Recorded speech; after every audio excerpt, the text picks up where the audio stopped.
Hello! Welcome. Hi, everyone. Episode 46. Can you believe it, bud? 46, brother. We are on track for 50. Wow. Welcome to Figure It Out. I'm Zakainen. That's Mikey. And this, our guest, Ish. But by the way, Ish, for people who don't know you, I can tell you this. This is how I got introduced to you. And I'm pretty sure it was Abby constantly Ishcon. And then he would say Ish, and I'm like, is he talking about the convention? Like I heard Ishcon before I heard Ish. I'm like, you're talking like it's a person. And then I found out it was a person and it was you. The person. Tell people who you are. Like what is the elevator pitch for who is Ish and why do you have a show named after you? My name is Ish. It's short for Ishwar. Ish is a lot easier to say and easier to remember. But Ishcon came from a moniker when we first started our humble beginnings. I just wanted to start a toy show, like a local toy show, where everybody can just participate, from customizers to photographers to people who want to sell their stuff. And I remember first year we rented a rollery building, you know. Yep. And then what's the time frame ish on this? 21 maybe. Okay. 2021. You know? And we didn't have a name, but people just dubbed it Ishcon. And I go, well, all right, you know. So then the following year we upgraded and got a hotel, an actual hotel room, yep. And then went from there, and now we're here. Was it a lack-ish of toy shows in that area where you were like, man, I need a convention in this area? Like what prompted it? I think in 21 we had lost a good local toy show due to COVID. Mm-hmm. And I had attended that show about 2 years prior, and COVID happened, and I think I was just missing it. There are some local shows around us, but it was about an hour and a half, which is not bad. It's not bad, but still, you know.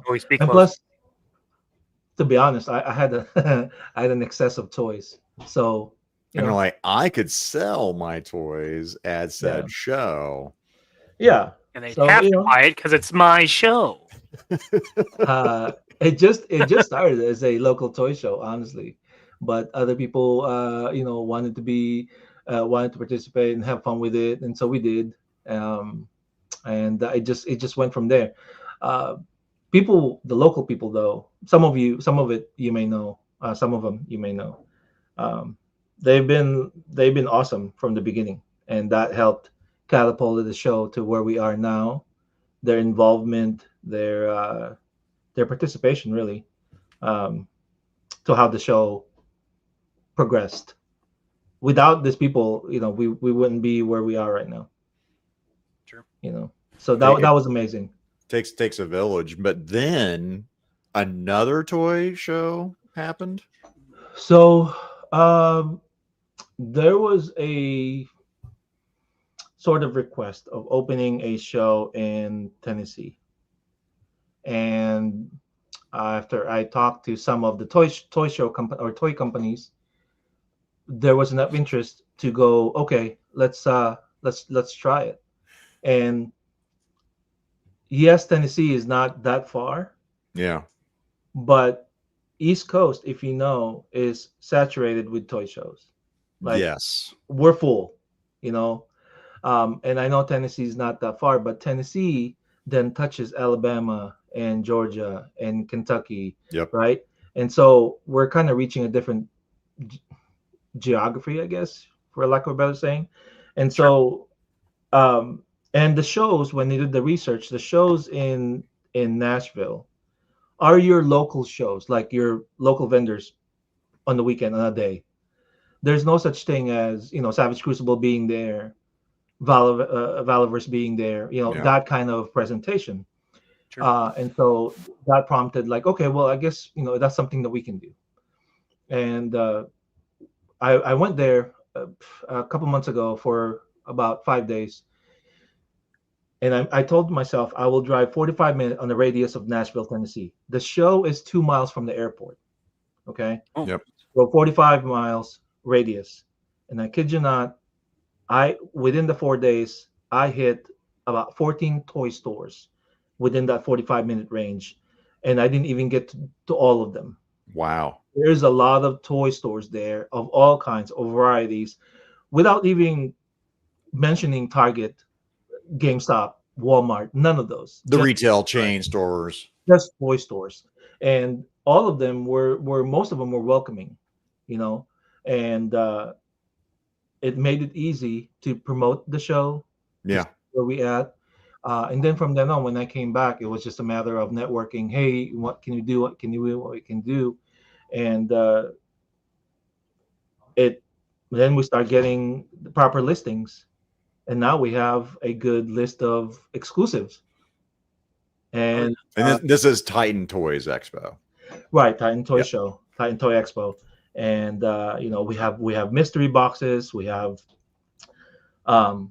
exclusives from Wonderfest coming left and right. We have, for the first part that I've done, we have now artists, we now have voiceovers. So it's exciting stuff, right? So we just hope to keep it growing every time.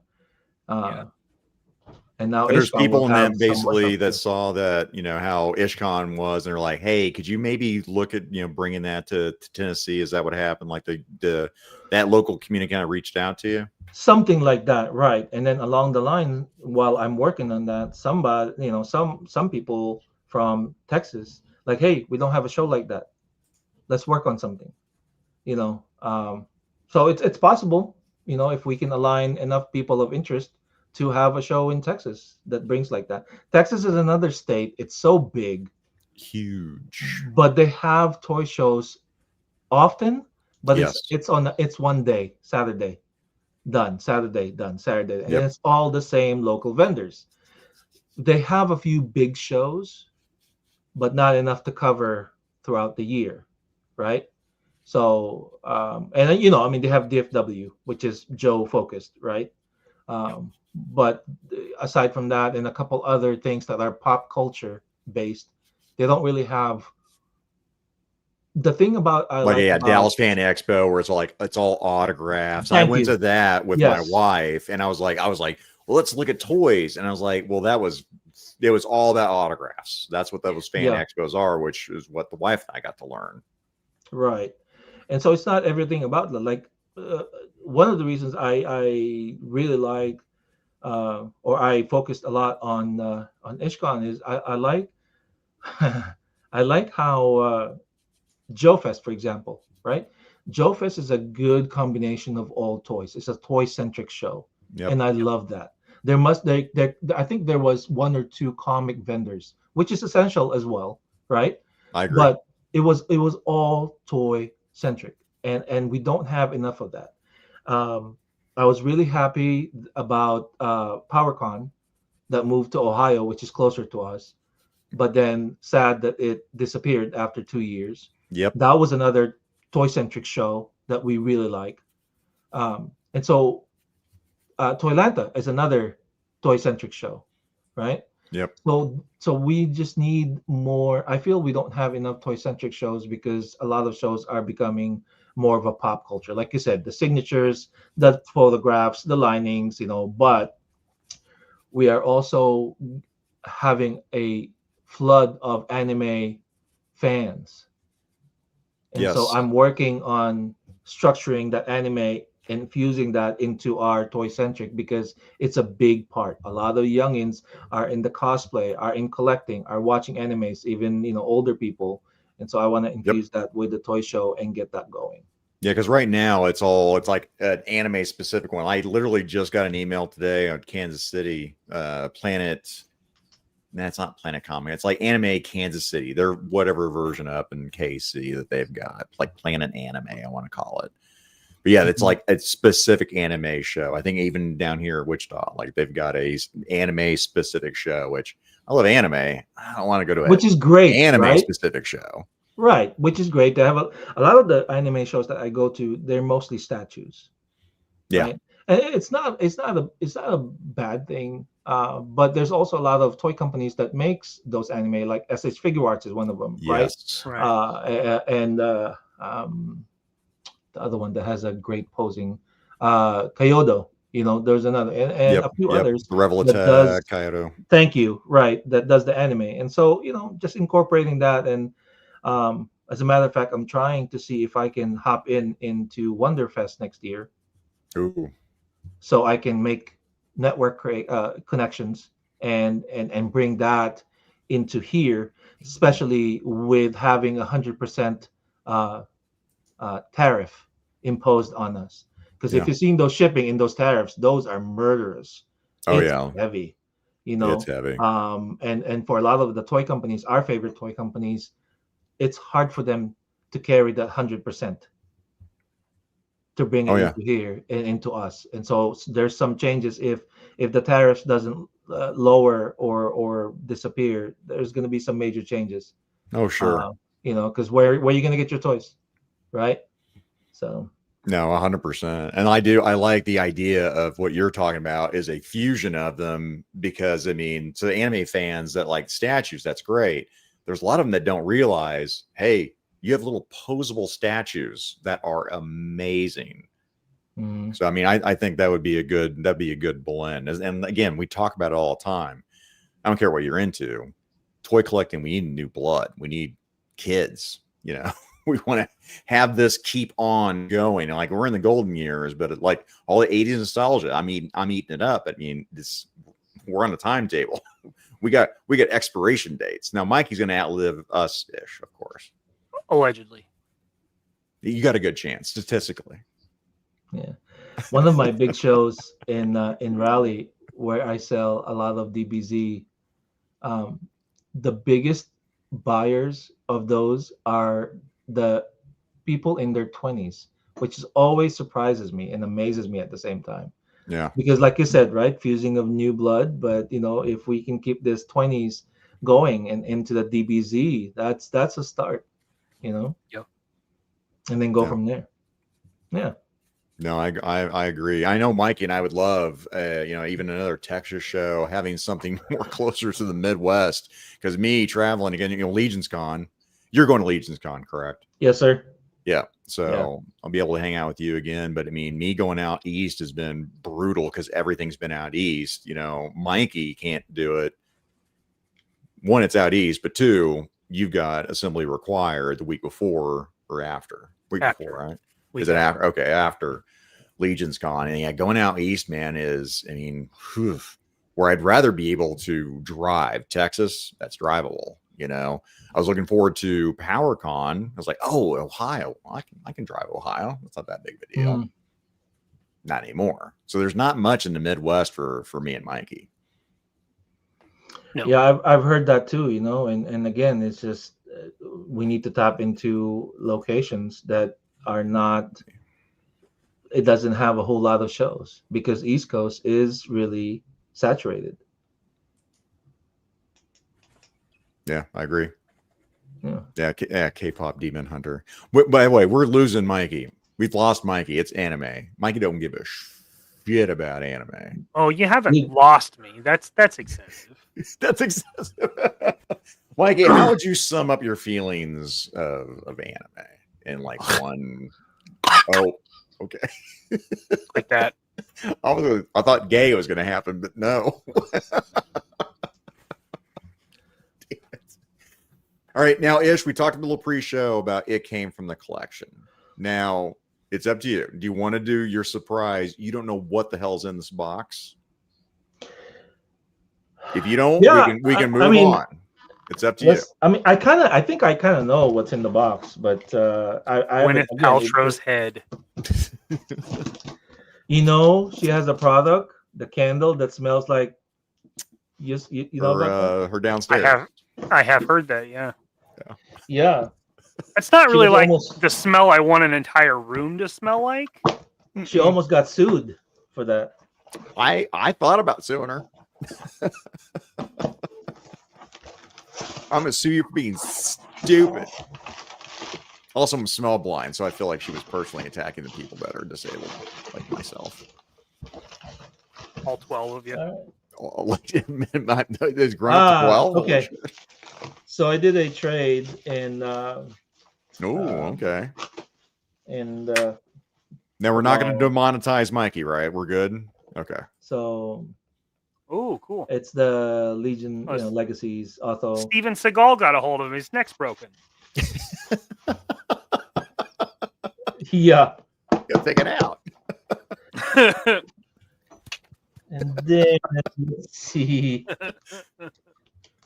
Again, Will Sasso every time as Steven Seagal.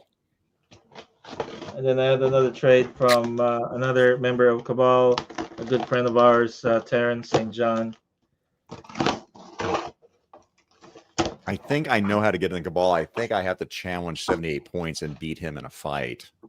And then I get into the Cabal. I'm pretty sure that's how it works. As I mentioned before, I got into Pokemon, and so there we go. There's this too that was traded. Mega Evolution. Are there colors on those ish or no? Yeah. It's just so what is it? Pokemon Gold or what is it? This box is they're called ETBs, Elite Trainer Box. It comes with it comes with 9. Each release, right, has typically has ETB, and ETB has 9 packs, some dice, a bunch of cards, other things, and sleeves and things to hold the card. But it's an efficient way of having cards at a good price, because if you get this retail, it's about 55. Yeah. And it comes with 9 packs by itself, and those packs typically alone cost about $6 each, and those are all retail. Yep. Marketplace, this could easily go to about 120 and above. Yep. Right. So, and I'm Ish and I talked a little bit about that because we got the the TCG player. We like pricing stuff out. We like to know what our collection's worth. Again, Magic the Gathering. That was my crack for a good decade plus or so. So I get trading card games. Right, and so I just started about 4 months ago, and the collection for Pokemon is, dude, it's fierce. Mm-hmm. It's crazy. People go camp. They camp for like 2 days. See, I've never seen that as far as like Magic the Gathering, even in the height of Magic the Gathering. Watch this Saturday. There's going to be a good release of stuff. Watch GameStop the night before. You're gonna see people camp out until the following day. Wow. Now it looks like his kid is into it, so he needs this info. Valuable info. That and Target and Best Buy, people camp out. That's insane. What? Yeah, it is, man. I cannot believe people would camp out like the premiere of like a Star Wars movie for Pokemon cards. Remember those Black Fridays where you have to collect them all? Have to. No choice. What are you saying, Ish?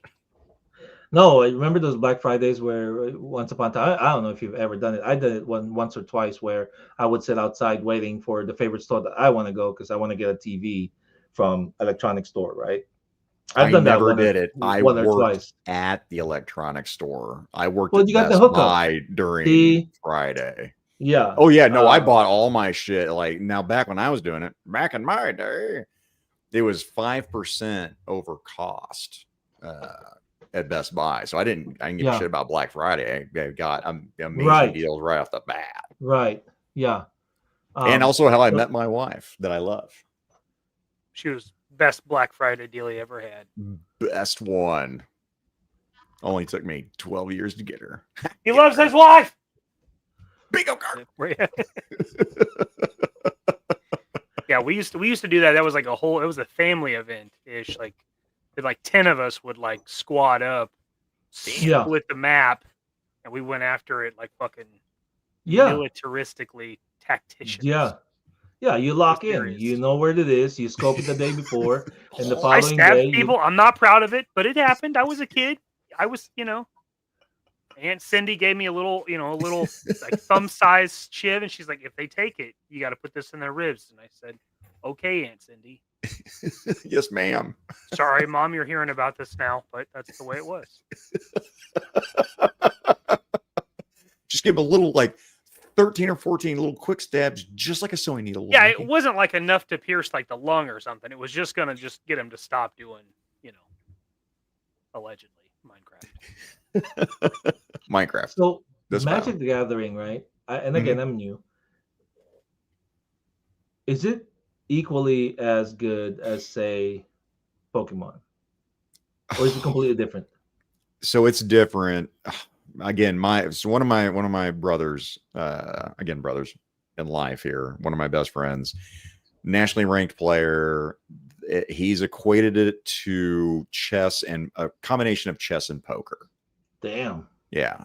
Magic the Gathering is an intense game. Like when you get to the national level, it's absolutely crazy what goes into it.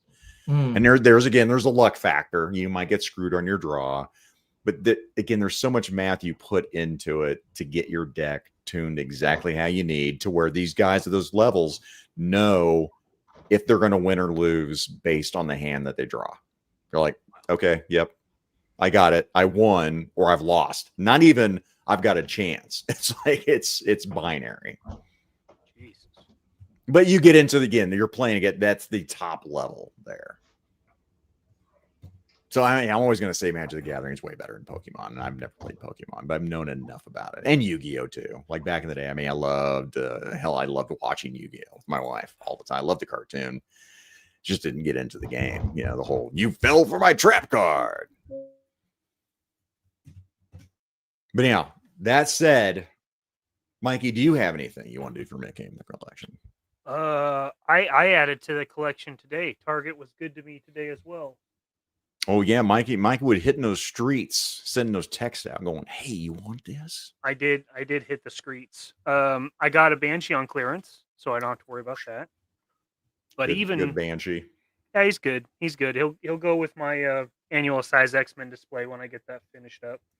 But even cooler than that, I found Punisher and I got him for $20. This is a badass figure. The chest could use a little more range, and you have to, you got to throw in a rifle there. But this dude's pretty awesome. I don't care for the head. I'm gonna replace it. No, man. The I whole don't sad like Jersey blowout there. Yeah, I don't like Jersey Shore Punisher. But God damn, that head makes me so angry. Figure. I was like, I like everything other than that. I am so glad that now with at least with the MCU figures, they're doing proper articulation, and they're giving them butterfly joints and the decent diaphragm cut. That's nice, because they've always treated them like shit, and you're like, well, now I definitely don't want to buy it. Not only do I not care about the character, it's a trash figure. And it's a trash figure. At least now they're like, all right, yeah, we'll give him some articulation. This is good. I like it. And for $20. Yeah, because they got Where? that 20 Target. Target 20. Oh, because they have the Yeah, at the 25% off a toy or a book. So. Oh shit! Yeah, hell yeah. It's mine. $20. That's definitely worth it. Just to swap that hat out and put another head on there. Maybe one by JMK Custom Works, perhaps. Yeah, maybe. I mean, I don't have one here, but here, hang on. You bring that back up. You son of a bitch. I don't have one here. Look at that shit. Or here. Or here. Here. Dude, those right there. One could. Yeah, I need that Tim Curry legend. That's what I need there. You're looking at my devils. Yeah, the Trigon, the Mephisto, and the darkness right there. That Tim Curry dude is amazing. Thanks, buddy. Who are those? What body are you using? Good question, Ish. What body? What bodies are you using? Those heads. So those are commissions, and the guy is using Mephisto. He's using. This is Zach's, but he's using the Sabak figure, so it had to be paint matched. Yeah, that makes so sense. That's what he's using for Mephisto, and then with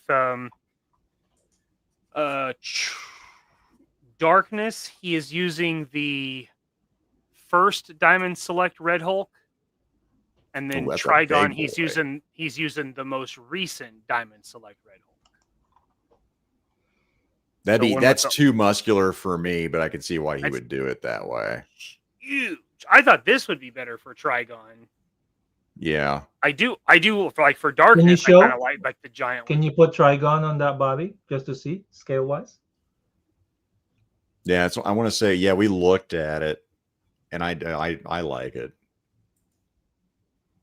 Mm-hmm. It's just a little hair big for that head sculpt. It's a little big, but if you had it scaled down, because this one and Darkness are both really large heads, if you had them scaled down, it'd probably be okay. But like, Mephisto's. Yeah, Mephisto is just right. Yeah, dead on. Yeah. And then how about the third head? Where is that going? This one's going on the newest Diamond Select Red Hulk. So like cleaned up some joints and stuff, but it's not terrible. Yeah, it's just a little big on there. That actually could work also. Because I mean, Darkness's head is fucking massive. Yeah, and I think they beefed up Tim Curry a lot, but still, that horn range is huge. Yeah, love that movie. Which I'm wondering if there aren't some Mythic Legion bucks that might work. I was gonna say the Jersey Devil that might work with. The New Jersey Devil. Yeah. Damn it, I passed on it. Now I'm like, shit. You could be at Legion's Con. You'll see it. I'll be at Legion's Con. I'll have to eyeball that, man. Mm-hmm. Yeah, there's definitely some that it would work with.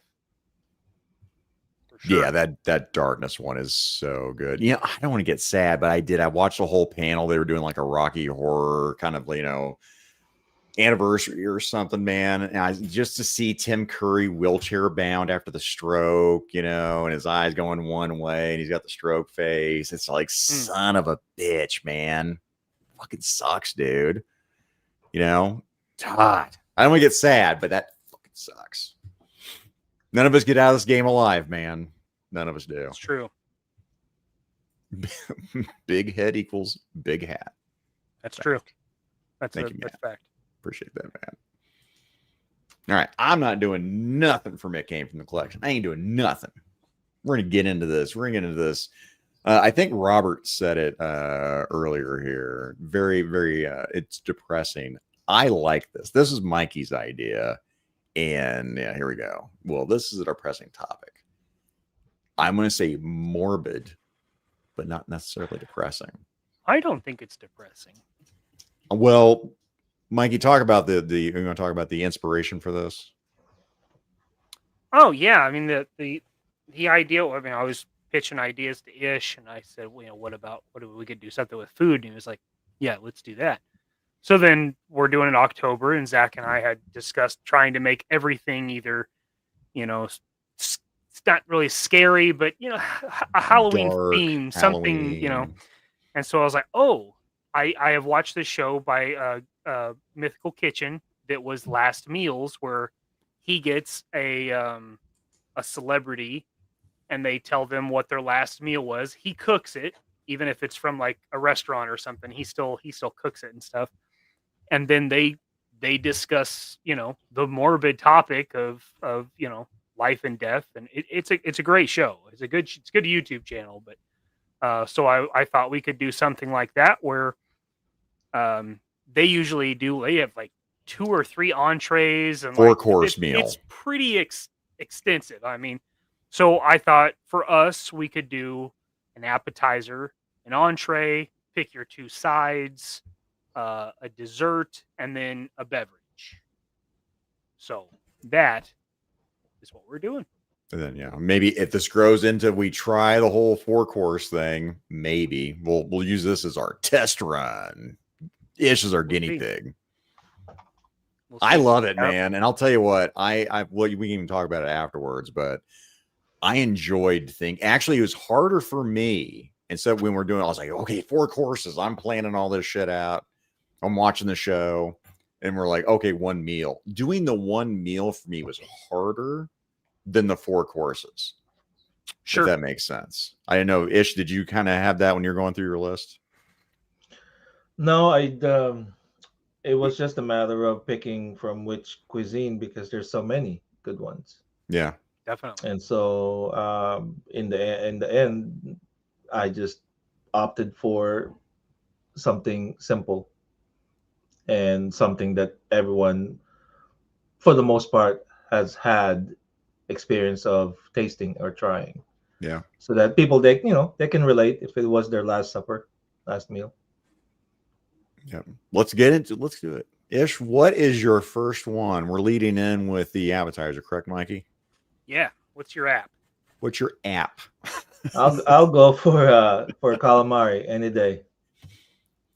Is that what is it battered for and you? Fried, or is that like a pan seared? Like how is this calamari prepared? If it's America, it will be fried. Okay. If it was Asian, it would be grilled or stewed. Okay. Yeah.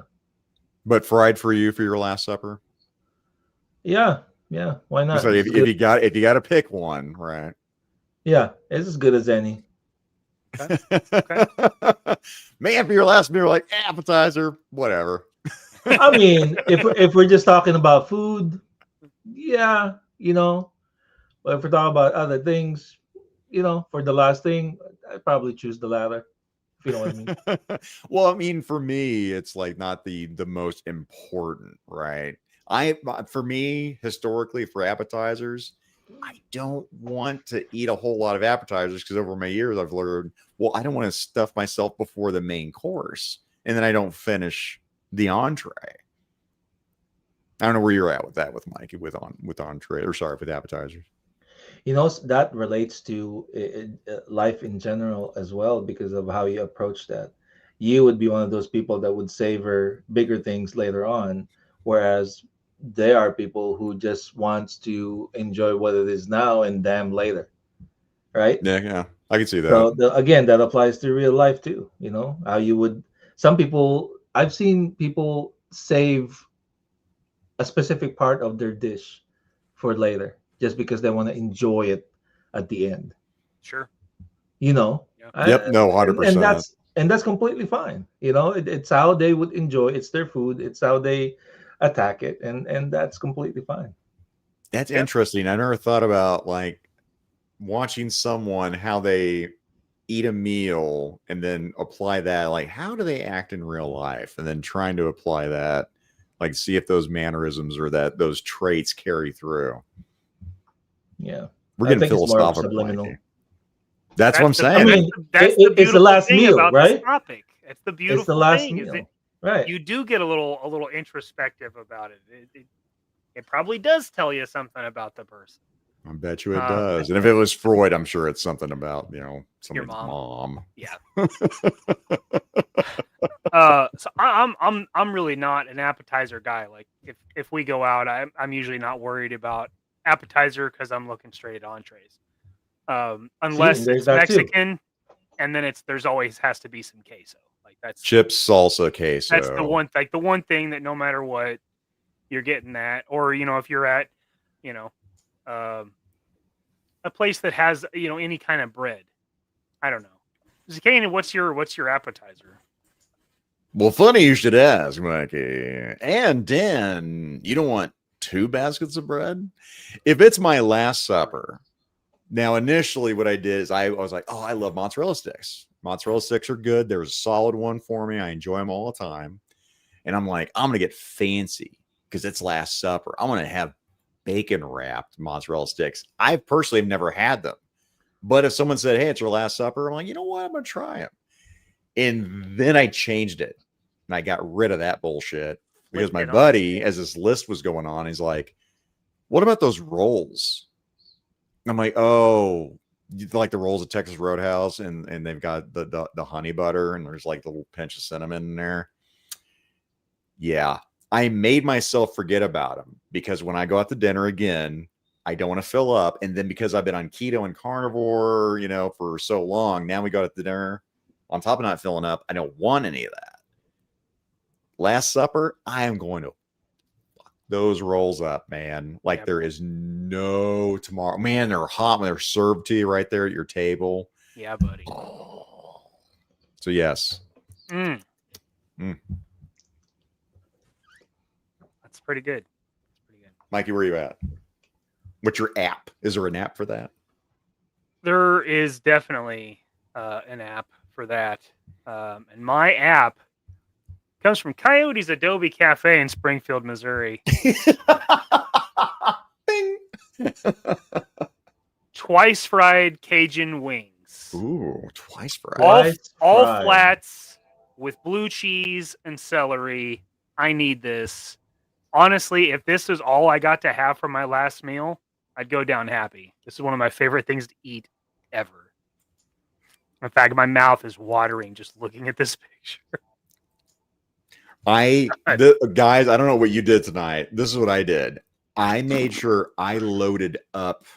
I had 2 chicken thighs tonight. I had 6 chicken tenders. And I also, just to snack on, I've got 1 cup of cashews because I wanted to make sure during this episode, I wasn't going to be starving during the episode. Love you, Pop. Again, with the Sentinel gang. This is our thing. Coyotes, twice fried Cajun wings, all flats, blue cheese and celery. That is what Dad and I get every chance we get. Do you remember the first time you had it, Mikey? Yes, I do. The year was actually, I only think it would have been like maybe 2013, 2012. We right across the street is a cowboy bar on Thursday nights. It's ladies' night, and they have an ass shaking competition. It was not to be missed in your early 20s. So one night we were like, well, we got a couple hours to kill until Hodeo opens up, so let's go across the street. My buddy Judge, he's like, yeah, this was our spot in high school. He's like, you gotta, yeah, let's go here. So I was like, all right, so cool. First time there. So my go-to at a restaurant I'd never been to used to be a buffalo chicken sandwich. That was how I judged the kind of restaurant it was. Okay. So I had the buffalo chicken sandwich, and he's sitting there with these twice fried Cajun wings. And I'm like, they're just burnt then? He's like, no, dude, you don't understand. He's like, take a wing. Son, you don't understand yet. I was like, all right, dude. So I take one of his wings, and that was the moment that changed everything. It's like, now you become a man, son. yeah, dude. Judge was like, you gotta try this. And then blew my fucking mind. Can it get the replay making me hungry? Sorry, buddy. Making me hungry, and I ate. You know, I didn't even think about that, Ish. Do you remember the first time you had calamari?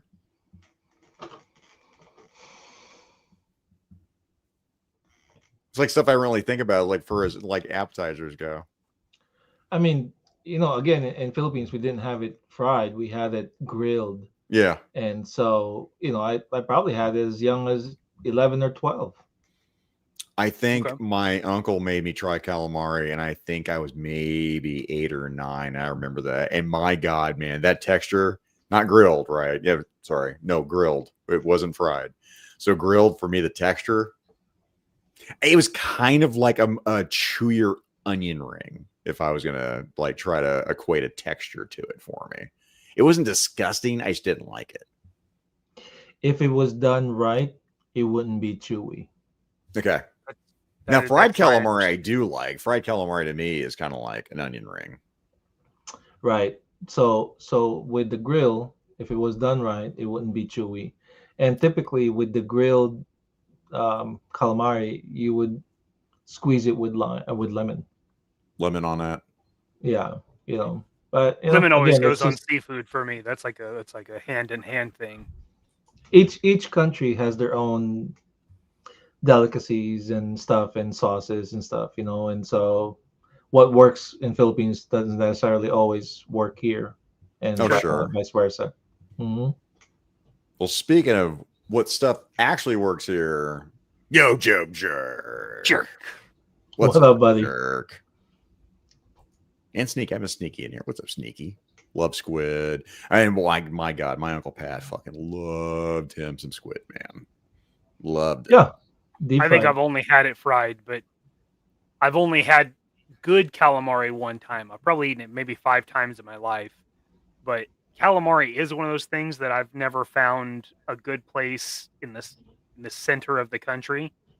But if we find ourselves like, a few years ago we went to North Carolina on our way to Joe Fest, and we were on the coast, so you can get decent seafood now. I was like, well, let's get some fucking seafood then. That is a common misconception. It doesn't mean that you're by the water that the seafood will be good. The chances have escalated though, Ish, compared to us being fucking landlocked in the center of the country. That's true. There's a chance that it's way higher than us folks over here in the Midwest. Right. Not saying somebody here couldn't get fresh if they paid the money to have it flown over. You could get it, but yeah. Talking about getting it, Mikey. I'll highlight this one for Mikey here. That dirty dog. You. Thank you so much. This is Charles again with everything messed up. Sorry, man, on the YouTube. Yeah, it's stupid when they do it. It happens. It happened a couple months ago too. But we know like Charles Young. Yep. Yes. Death's Head for sure. New members. This one's for you. Welcome. Holy underwear. Yeah. Thank you. It is my privilege to extend a laurel and hearty handshake to our new members. This one's for you.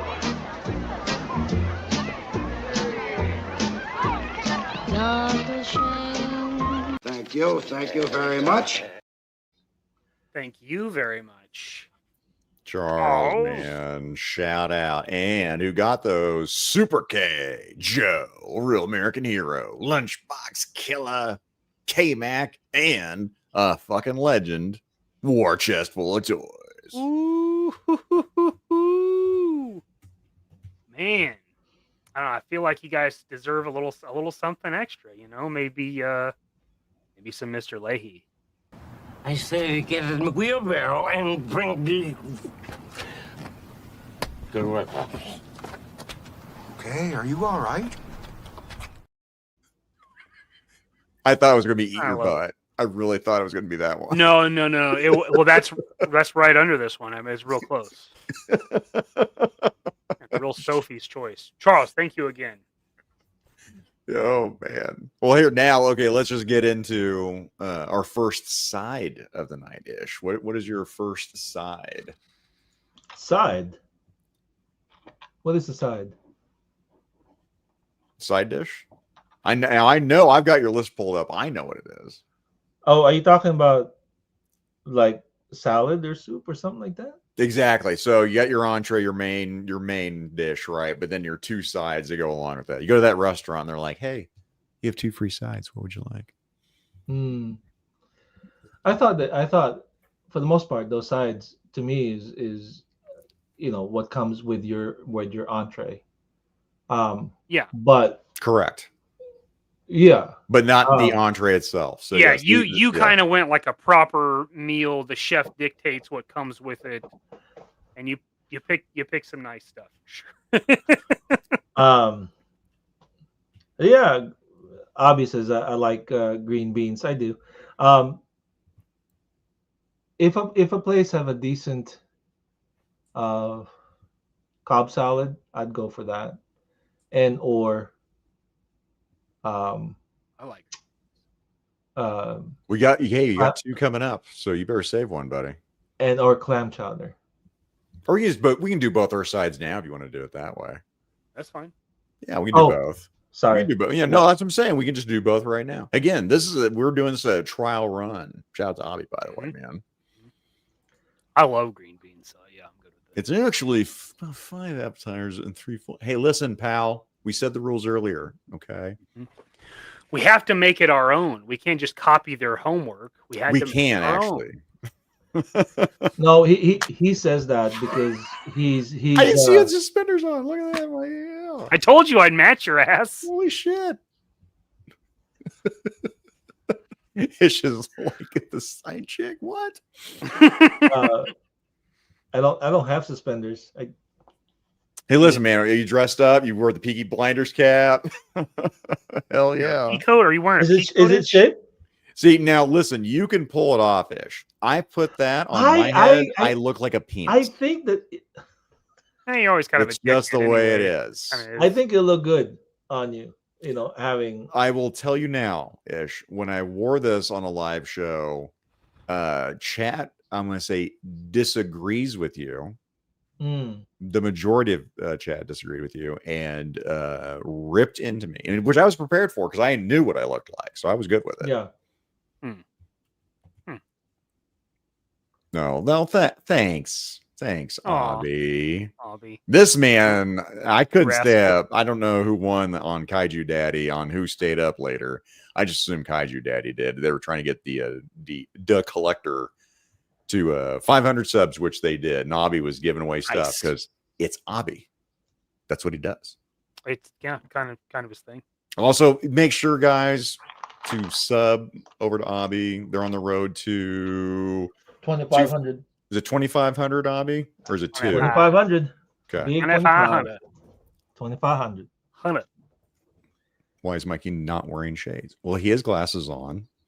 Yeah. Ish has glasses on. Shades are rare for me. It's different. It's only when Quentin and him are mocking me. That's pretty accurate. Yeah.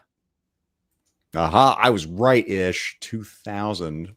You got shifted. When did that change? They moved the goalpost just recently, because I mean they were talking about it last night on that channel on Kaiju's Daddy's stream as they were trying to get De Collecta to his goal, which again they did, and then Sneaky was part of that too. Yeah. Yep. Yesterday. There you go, buddy. Okay. All right. The shifting sands. All right. Oh, so I'm going to do 2 sides at the same time. 2 sides for you, sir. You know what?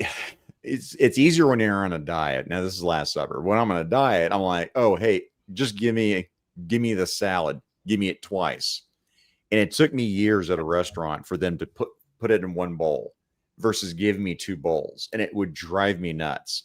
So the waitress, when I would order, I'm like, I'm going to get salad with ranch twice in 1 bowl, please. And if you do this, I will tip you well. Guess what? It still got fucked up. But the ones that didn't fuck it up, they got a good tip.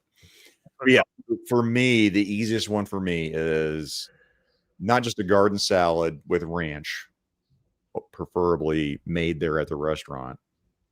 I want that thick ranch. I don't want that drizzly, watery ranch. Hell no. I want it prepared correctly for my Last Supper. And I want chopped up boiled egg in that. I want bacon in it. Everything. Put the tomatoes in. If I have a choice of croutons in there for my Last Supper, I want it to be the cornbread. Oh, cornbread croutons. I would have gone croutons. With the pumpernickel croutons myself. But man, you guys are fancy. Dude. Every time when I had was Red Rock Canyon Grill had croutons and they were fucking delicious. I'd never thought of putting cornbread croutons in there. I'm like, oh my god, these are delicious. Is this cornbread and pumpernickel croutons? Is this a Midwest thing? Well, it wasn't until this one restaurant. I'd never had cornbread croutons until this one restaurant. Cornbread crouton sounds pretty southern, and pumpernickel anything sounds northeastern. But northeastern. I got it at Ruby. Southern because it's cornbread. Yeah. Oh man, I love me a good cornbread. I'm not a cornbread guy. Again, it's got to be the right cornbread. Most time that's dry it's got to be just the right cornbread, man. It's got that moist to it. It's just and a little bit of sweet to it. You know, speaking of Southern, there's a big thing here of grits, as you guys may have heard, right? And I'm not a fan of grits. Never. Kiss my grits. Until this restaurant near Ishkan, they had shrimp and grits. It was the best ever. Really? Grits. Yeah, man. It was. I destroyed that thing so good. Anyway. But it's one of those things I never in my earlier life would have thought I would really want that for my Last Supper, but I do. I just love a good. It's that crisp on the salad. It's the cold. I love that cold ranch. I just love everything. Just that chill to it. I just think it's a good way to warm things up for the main course. So I just love a good salad. Now, the second side I would have is the opposite of that. It's loaded mashed potatoes. I love loaded baked potatoes, but I love mashed. And I love when they do it and they'll like bring it out, but they'll mash it inside of the skin, right? That's better. Love it. Yeah. And load it up. So sour cream, chives. I know this will be another thing. Bacon. I'm making sure bacon was part of my Last Supper because that's nature's candy. Bacon's gonna be on everything, including dessert for this guy. I just fucking love bacon. I mean, give me a caramelized bacon, right? Jam bacon. There you go. That was almost my appetizer just to start off with versus the mozzarella sticks. Especially bacon? when I went carnivore and they had sides, I didn't even want salad. That's not carnivore. So I was like, can I just, I get, whatever, hamburger or whatever, no bun. I'm like, can I just get bacon for my side? I can? Cool. If it's done right, a maple bacon is delicious. Amen. It's got to be done right. I can't do the sweet bacons. I can't do that. Have you tried it? Mm-hmm. There's a lot of people, my buddy at work. Bacon jam, maple bacon. I do not like those together. Yep. When it has pepper, it produces that sweet and spicy per bite. Just enough. So. No, yeah, Ish, Mikey's not alone in that. I got several friends. One of and like I said, my coworker behind me every day hates that shit. He does not want sweet in that at all. I don't want glaze on ham, glaze on fish. I don't want any of that shit. Oh, not on ham either. Honey glazed. Yeah, he's not a fan of that sweet. No. Intermingled into anything. Yeah. Right? Yeah. Outside of trail mix or something, and peanut M&Ms maybe or something like that. I could. That's it. It's just no for me. We had a question from our audience. A laser pants ask Ish about the 37 plates of food he ordered for 3 people at ToyTuber Expo. There were 2 options of restaurants to go to when we were waiting on the pre-day of ToyTuber. Is that when we left the comic book store? We were back at the hotel already. Yeah. So either BJ's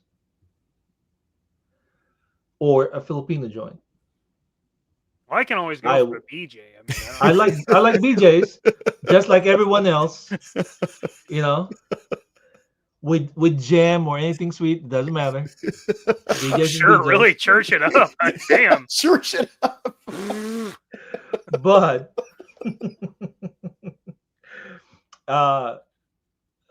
Ryan took a chance and wanted to try Filipino dish. And so we went, and we were there with Blake and old dead eyes. Yeah, and Shutter guys. And they like, hey, we don't know what you want. I'm like, all right, well, let me order some stuff. And so I ordered some stuff. And it just, I guess it was a little bit too much for Ryan's delicate nature, because we had a little too much. But we tried everything, and that was the best part. We were trying here, this, and that, all the way to the dessert. And they seem to have enjoyed it, and now we're gonna do our round 2 the next time I see them. Well, actually, after the comic store, I believe 100% that Blake lectured him on everything he ate there. I believe. Oh yeah, Oh yeah. Blake lectured you. Him. Oh, Well, you guys were there, yeah, lecturing about everything that he was critiquing him and his diet the entire time. I 100% believe that. was Blake dieting? Yes, Blake is I'm gonna say the fitness guru within our I mean, yeah, I was community. talking to him about that kind of stuff, but Yeah. he didn't really share that he was dieting. Well, the way Ish, you're not in the horrible didn't really shape show. fucking Ryan is. I mean, Jesus. Whoa. Ryan was not. Golly, he's on. Speaking of Dang. Last Supper, at any moment it could be his last meal. I mean, the guy's shot. Ryan, I'm sorry. No, Ryan was a good sport, and he tried pretty much everything and enjoyed it. So that was awesome. He told Blake I Oh, lost 60. shit. He said, "Cool, only 350 to go." Diabolical, man. I've never been so Guys are proud of brutal. Blake in my goddamn life. That sounds like Wow. me. Jeez. Damn, Ryan. They really beat you up, buddy. I'm sorry. I'll be saying, Blake, eat his rabbit food. Yeah. I think Well, you I think know at what? PF Chang's he just got like pea pods. Oh, Blake did. Did I have it? Yeah. PF Chang's. What do He you had think pea it- pods, and Zach got super racist. God damn it. He was pretty sport about the whole thing. He didn't shy away. He tried everything. So I never thought that he was like on a diet. I mean, sure, we talked about healthy stuff, Sure. but none of it ever came like, oh, I'm dieting. Well, yeah, I Something like mean, when I'm on vacation, if I'm going, I consider that a vacation. I'm not dieting anymore. I dieted to do that at those conventions. Then I'm going balls Hey, deep. we had fun on that burger place, right? Yes. When we went that night. That was fun. That burger, yeah, Ish, Abby, me, D Amazing, Sanjay, Plastic Boy, Zach was the and, only white Steph. guy, bro. He was surrounded by brown people. And brother, we were could going not- through neighborhoods and I looked around. Sanjay was driving. I was like, dude, I don't think this card is going to play out the way you think it's going to play out. That was funny. But that burger joint was good too. It was solid. Yeah, it was It was a good. really damn good pick, man. We had a great time. So anyway, so appetizers, loaded baked potatoes, garden salad, but again, get ranch, eggs, bacon, you name it. Mikey, what you got for your two? So Mikey, no sides? sweets. We get it. Bingo. Got that down. Nailed it. So both of my sides are homemade sides. So one is my father's and one is my mother's. Ooh. So the first one is something my dad created that it always kills, but it's his gumbalaya, which is a combination of gumbo and jambalaya. This is not a picture of it, but this was as close as Ooh. I could find. That looks and sounds We good. love Cajun cuisine, so Yeah. this was like the combination of all the things we loved, and he absolutely kills it. But it's got everything in the picture. Really, really good stuff. The other one is That looks from my great. mom.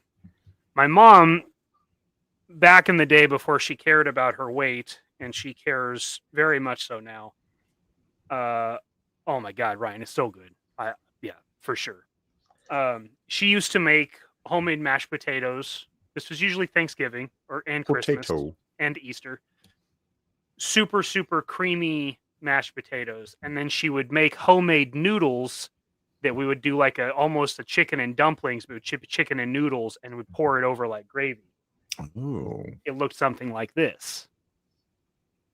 It was such a staple in the family that it became like as synonymous as turkey on Thanksgiving. It's kind of So this reminds me is of like a pasta? stroganoff, kind of. This is pasta and what else? It's homemade dough noodles, like Dough almost like noodles. Okay. yeah, almost like a biscuit or a real thick noodle, like a dumpling. Got it. And Got it. then chicken and then it's kind of a thick gravy that it's in. So it's chicken noodles, and you poured it over the mashed potatoes, and over the mashed potatoes. Jesus. Yeah. So this is all this the carbs ever. Everything. I was just gonna do mashed potatoes with white gravy, and I was like, no. If this is a last meal, my parents are getting their fucking elbows dirty, and I'm getting all the good shit. If I'm dying, you're my pallbearers. Yep, you're working for this. See, I've had jumbo and I've had jambalaya, but I've never had it combined. Now, having said that, if we were to combine that, what type of bread would go well dipping into that combination, you think? I would think like a grilled French bread. Grilled French bread sounds good. Yeah, like a nice coarse but crunchy, but not any butter on it. Oh yeah, there'd have to be some kind of Cajun garlic butter on that, but no jam. Butter. Absolutely not. No. No. Don't make me say it again. Okay. And then speaking of not saying it again, this son of a gun, Van fucking Morrissey for $19.99. Here, you read it, Mikey. Just for Mikey's sexy customs and Zakainen suspenders. Just kidding. Love you, crazy, sexy YouTube legends. I'm assuming Ish is part of the legends. No, sir. Only people who are donning suspenders are legends this evening. Yes. We're YouTube legends, okay? Ish is a convention legend. We'll get there. Van, you son of a gun.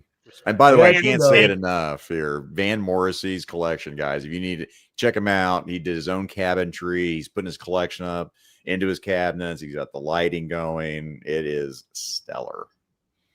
Oh, we got to give Van something for that. About some Carl Weathers. If these are real droppings, I'll know.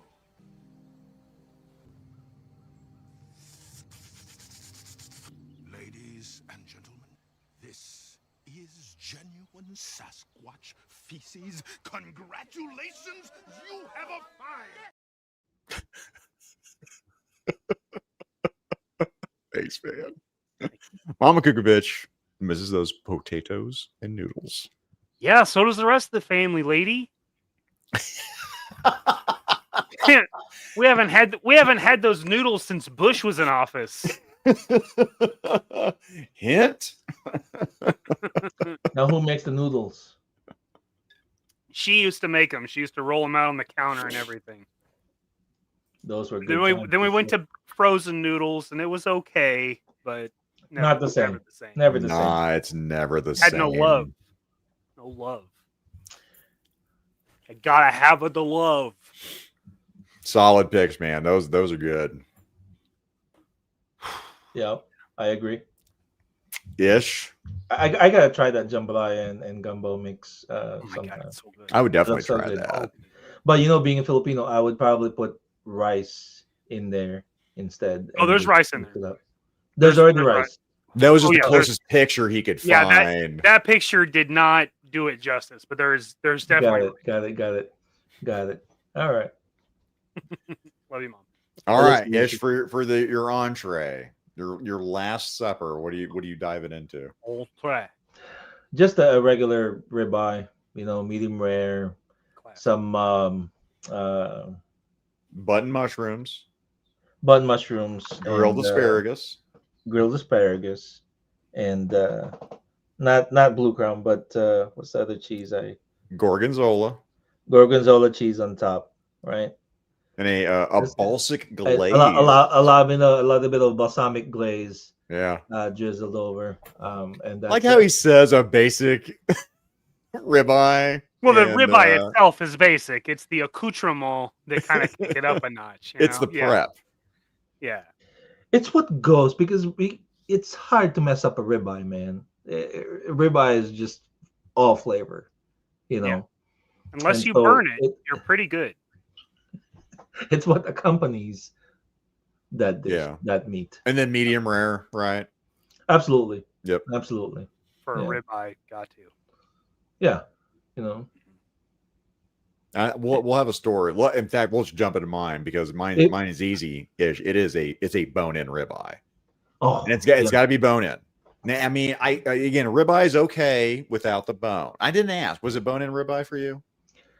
No, the only time I'll eat a bone-in interesting. ribeye is if I do a tomahawk. Then I'll do a That's what bone-in I'm ribeye. doing. So we all did ribeyes. Oh, no shit. Yeah. Yeah. Oh, that's tomahawk awesome. ribeye. Yeah. Yeah. So he had a ribeye, tomahawk he had a is the bone bone-in. in, and I went full bone. Like the meat is on the bone. Yeah. You're on the tomahawk. Yeah, I do that flavor. I can tell you, as a kid when I grew up, so again, more of a poor boy in the Midwest. I mean, I slathered, it was minute steaks, is what we had. I slathered that in Heinz 57 or A1, right? I love that. I remember my dad, stepdad. So we're out to dinner and we get a steak, and I went to go get some steak sauce. He's like, "What are you doing?" Like, I'm gonna put steak sauce. He's like, "Okay, you're not going to order that burnt anymore. Well done. You're not doing that." He goes, "I want you to do at least go medium rare on it." Or I went medium. He's like, "If you go medium, we'll go medium, but I don't want you to put anything on it." I'm like, "Oh, okay." And I did. My first time I had a medium steak with nothing on except butter, it was fucking delicious. He said, "You never tasted the meat. You only tasted the sauce." So I was so particular about the sauce I was going to have because that's what I wanted, and that's all I had. So when I first had a steak I'm salivating right now. When I had that first one, holy shit. And then he was right. Then I worked my way down. And then depending on where you're going, if you order medium, well, you might get it medium well, depending on how they cook it. If you order steaks, you can order it medium and you're safe. So now I've backed up to medium rare. And if it goes a little bit rare, I'm good. I can't do rare. I sure as hell can't do blue. And they just sear it. And it's a texture for me. No, I don't like that. When I was younger, I would do what we call a black and blue, right? And that's the heavy sear and rare inside and topped with like melted gorgonzola or blue cheese, and I would devour that. See, that's just too much for me. As I get older, that rare thing wasn't sitting at me as good, so I had to go medium rare, and medium rare just fine. Now Abby here, well done. Stop it, Abby. Beaten down ketchup. You should have seen me. Oh my god! You should have seen me stare at him at a place. I think it was an IHOP after a toy show that we went, a local toy show. And this is the first time I'm eating with him, and he ordered something of a steak, well done, and he was topping it with ketchup. Hang on, I get an unsub here. Ish. Hang on, go ahead and talk. I'm unsubbing from Figure Fight Club. My God, Abby, ketchup and well done. Oh, A1 sauce, even I think. I listen again as a rube that I was. Okay, maybe Abby didn't have a father that loved him and didn't teach him this like mine did. I don't know. Well done steak. Fucking sucks. Sure. For sure. Ketchup? No, not me. So it is, A1 man. sauce. Again, A1 57 sauce. It's the equivalent. I mean, ketchup is that's some serious trailer trash. I love A1 sauce, but I don't use it on steak. That's a no-no. What do you use A1 sauce for? What do you use it for? Meatloaf. Ooh.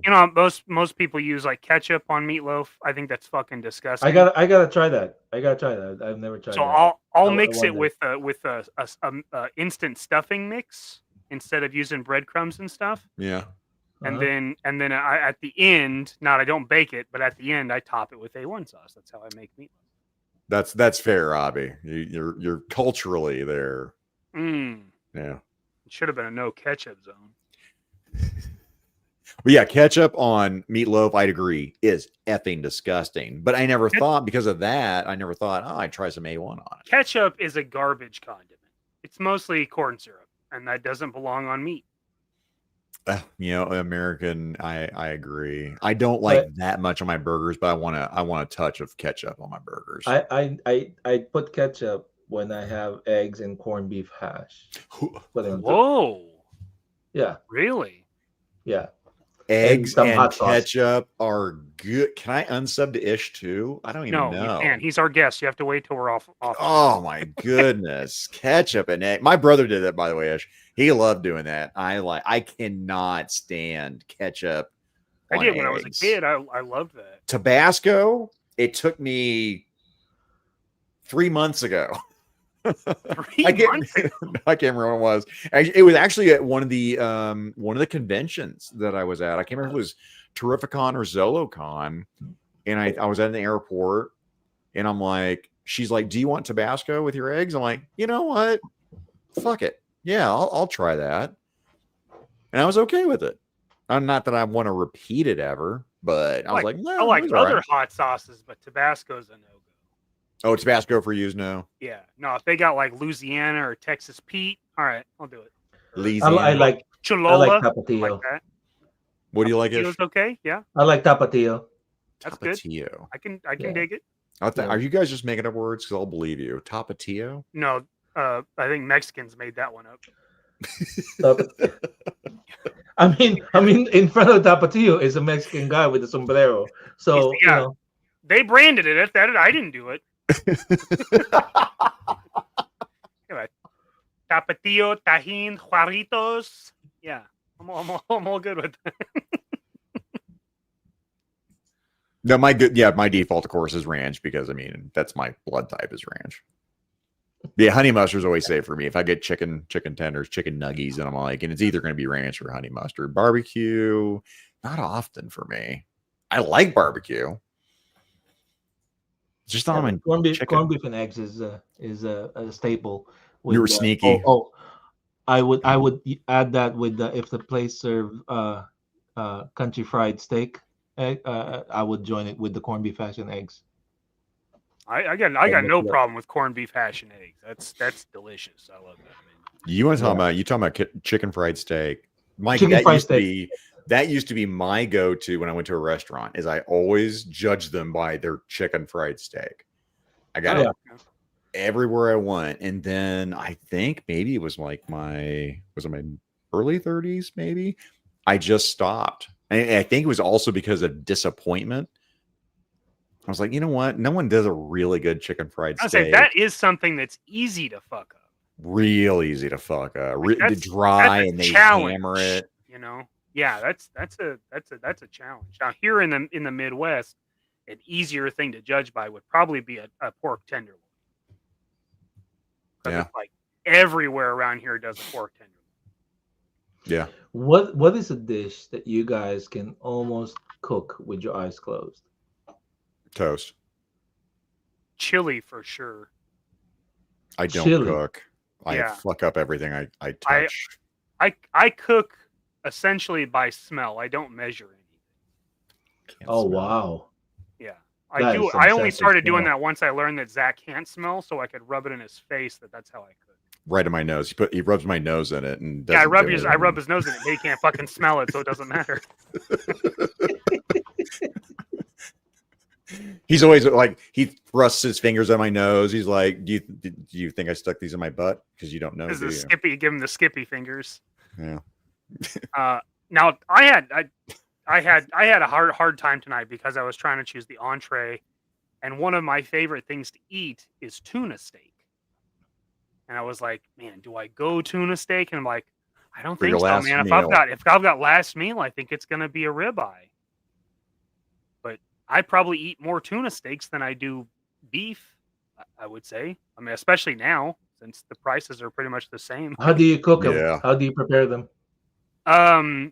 If I can grill, sear the outside, keep it rare on the inside. Nice. I have developed kind of a cheat where I can do it in the air fryer. Air fryers are so good. All the outside. I coat them in sesame oil and put my seasoning on them. And just put them in there high heat for just a few minutes, and it's close to the grill, but nothing beats nothing beats grilling them. That's the best. Do you coat them with anything else besides what you just described? Yeah, Like to make it thicker? usually it's sesame oil, large granulated like you would a steak, salt, and Yeah. then personally, Hy-Vee is a big grocery store around here, and they have a seafood blend that's in a grinder, and that's pretty much what I and a Nice. little bit of Yeah. pepper, and that's the seasoning. Oh man, I can almost see that rare inside as you cut, and Oh, then it's hot. have that all Oh my- around, just Yes. perfect. Oh man. Yes. Food porn. Yeah. It is, man. So good. Yeah. Tuna steak's pretty pink on the inside. Yeah. I absolutely love tuna steak. I think it's funny. Like usually when you ask people like, do you like tuna, and it's always canned. They're always like, oh no, tuna's gross. And like, I never had like actual tuna though. Like it's different. Like You got to give it to them. A lot of them don't, and if they do, Nobody, it's yeah. typically from a sushi. You know, for them Yeah. to eat a tuna steak, you know, just how he described, that's not a whole lot of people, honestly. No. Because they're afraid to eat it. You know. yeah, my mom won't. She won't. She will Yeah. not eat any kind of steak if it's pink. Anything. And I'm like, Yeah. Mom, this is different. Like you put this on your tongue, and it's just gonna melt. Like it's so good. There's that term in the South where they ask me, it threw me off coming from Cali, moving here. When you order a burger and they go, "Would you like pink?" I go, "What?" Yep. Brother, I mean, growing up in the Midwest, when they started doing it, I'm like, what are you talking about? That was never an option until, Oh, geez, I'm trying to think here. Maybe the last 12 or 15 years, I want to say. There was a timeline. yeah. Mikey, did you not have a point in restaurants where you're like, they started asking that and you're like, why? No, I think I was probably after that had become a standard. It was a thing already. Yeah, I did. I was like, what do you fucking mean? Cook my fucking burger. Now, I don't know. I don't- pink in it. We did not have money growing up, so like going out to eat was pretty rare. Yeah. So I was probably a teenager before I really ordered anything that it mattered. Like Mhm. I definitely remember burgers. Nobody asked. Like you ordered a burger, you got the burger. You got a burger. That was it. Now I remember, and that now it's like, well, how do you want it? I'm like, oh yeah, well, medium. That was back then. The standard was medium well. Medium well. You cook and they give it to you. Yeah. Mhm. Yep, that's how it was. I remember we went to a restaurant for lunch, my first job, and we're all two of my best friends were out, and they order it. Now my buddy was colorblind, so he can't see. Red, green, it's all gray to him. So he sits there and he orders his burger, and they're like, "How do you want your burger prepared?" And he said, I can't remember what he said. He was like, And with then cheese. the manager said, "Well, you don't have a choice. This one's medium well." And he's like, "Well, I don't know why you asked me how I want it prepared if it's already the decision's made for me." Yeah. Whatever. Guy was a dick. By the way, we never went back to this place after this. 45 minutes later, by the way, then we get our food, and we only got an hour lunch. It was stupid. So we get our food, we cut into it, and he takes a bite, and he's like, "Hey man, what is this? Is this pink? Because I can't, it's all gray to him." And I looked at it, I'm like, that's pink as the day is long, sir. Manager comes over, and the manager comes over and goes, "Well, why did you order it that way?" And we all looked at him and we're like, "Dude, you said we don't have a choice, and it's medium well." And then we ordered the same burger, mine well done, just medium well, just like they said it was going to be. Wow. Yeah. Again, service, I tip well every time at restaurants. If you provide me good service, drinks are flowing, food comes out. Even if I know the kitchen's fucking the waiter or the server, I'll still tip them if they did their best. But What that if guy you get food poisoning halfway through? Usually with food poisoning, yeah, it's usually at the end of a meal, and you know that. Because we were done. Again, Ish, I had sushi in the Midwest. I knew that was a gamble, sir. But I did too. I was fine. And he was okay. But I am you got a delicate tummy. So we've done our entrees. Done our entrees. What's dessert? Ish, what you got for your dessert? I'm a fan of bread pudding. Solid choice. Damn, that's a good choice. Bread pudding, but you know, even bread pudding, they can mess it up. But definitely bread pudding. Now, in our comments, right, in our chat, you said a proper bread pudding. When I heard the word proper, I started thinking, the United Kingdom is what I think. What is a proper bread pudding? You also put in affogato. So again, you and Mikey just make up words tonight. I just have to go along with it. Sometimes when I'm trying to remember the name of something, I affogato. Affogato.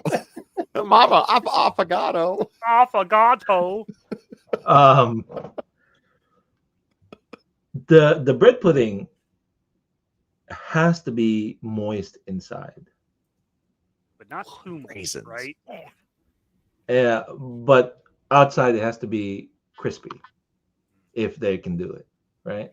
You're talking language. It cannot be crispy and then also dry inside. It has to be, And I'm not a big fan of having ice cream on my desserts, but the affogato is a way to enjoy both because I've always liked espresso. But when you mix the ice cream and let it melt over with the espresso, it creates that very creamy drink. Oh, interesting. And then you have that sweet bitterness with the bread pudding or any sweet, really. You know, apple crostata, cakes, whatever. And it just balances it perfectly, in my opinion. And I will cream say glaze. this. Cream glaze is yes, absolutely. Again. But you want to talk about something as we talk about foods that are easy to fuck up. That's why typically, unless someone tells me, hey, you should get the bread pudding here, I will not get a bread pudding because most places I go to, there's a high chance it gets fucked up. Mm-hmm. But see, that's the thing, right? When you go to a restaurant, you can ask the server, how is the bread pudding? And they will, for the most part, straight up lie to you. Oh, it's good. Yeah. And then you try and you're like, you're a freaking liar. That's the whole thing. That's how you find a good server, Ish, right there. But you won't know until you order. Well, that's just it. You're a pretty good judge of character, and I've got that same thing. I remember we'll say Rodney. When we went out for what was that? Toy Tuber? We went out to get some. Oh no, it was DFW. I'm sorry, it was DFW. So him, me, Duarte go to a restaurant, and it's first thing, man. He does it just like I do. Start talking to the staff and got a good gauge for just building up. And they're like, hey, what would you recommend for this? First thing, we're like, I wouldn't get that. We don't do it very well. This is what I would get. Or like, thank you. All right, I like you. Yeah. Find someone you can trust. But you get that snake oil salesman. Oh, bread pudding's fantastic. Okay, you can go fuck yourself, pal. Yeah. But even then, it still has a chance of coming not to your specific, because someone's taste is not your taste. Sure, I agree.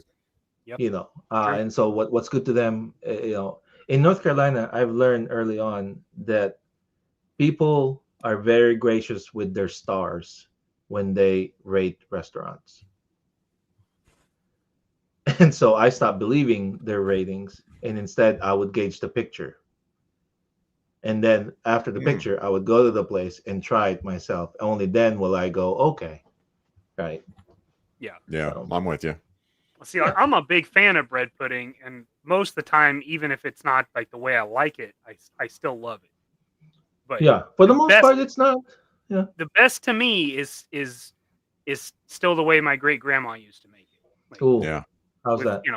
Day old bread and stuff like that. She'd had it done the way they used to do it. When it came up as rations for World War II. People that lived during World War II were deployed to the Pacific. Yeah, who's they though? Or European theaters. So that's always the way that I think it should be. But I found other ones that I like just as much. Like, she always put raisins in it because that was something that they did during the wartime, and that was part of it. But there's a place here in Kansas City that's called the Corner Cafe. They use the rolls that were left over from the day before and make their bread pudding, and it's got like a rum glaze on it. Oh, good it's stuff. Delicious. It's amazing. Good stuff. So like, every once in a while, I'll try somewhere new and I'll be like, well, that is not at all how I would have it, but that was fantastic. A different take on it. Yeah. Yeah. Would you then put jam on this bread pudding?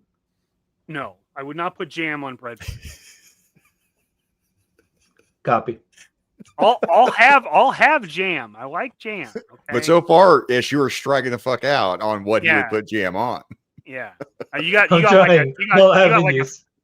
like a fresh biscuit or some nice toast there. I'll jam it up. I'll jam it up. Okay. Let's jam, baby. So jam in Mikey's world belongs to toast. It's toast, biscuits. Or biscuits. Yeah. Yeah. That's muffin, pretty much it. things like this. Yeah, muffin. Sure. But definitely for me, it's crunch. So it's toast. 100%. Like I always think toast. Yeah. Done. Jam, toast. Mm. And I like the fruit chunks. I like preserves over like a jelly. Those are always good. There's a versus a jelly. Always my preference. I can't remember when you open. There's always like those fruit pieces from that thing, and I always go for those and just. Yeah, I know it's processed heavily, but they're the only one that does it. Yep. I'm into So that. I'd go for it. Hell yeah. So yeah, so my dessert is very easy. So my dessert is my wife's cheesecake. She makes a. Is that a euphemism? No. Just checking. Just checking. Make sure. It's a valid question. It's a very valid question. It's a valid question. We were all wondering. We're doing the last meal. It's a very valid question. If I'm going to eat out. Okay. No, my wife makes an amazing fucking cheesecake. It is my favorite cheesecake. When we did the whole keto recipe, we were going keto first, and she found this recipe, tried it out. So like, the crust is like an almond flour, and it's heavy whipping cream. It's stevia for the sweetener on it. And what I loved is we just had this phase where, again, ketchup makes me sweat. But for some reason, over the course of time, all my friends were like, love spicy. They love heat. Well, I wasn't so much the spice. If you say a Scoville is involved, it's too hot for me. That's crazy. Fuck all that. What's a Scoville? How they, they rate how hot something fucking is. Oh, this thing's 10 million Scoville for this Dazed Insanity sauce. Yeah. Well, you lost me at Scoville, sir. I'm over it.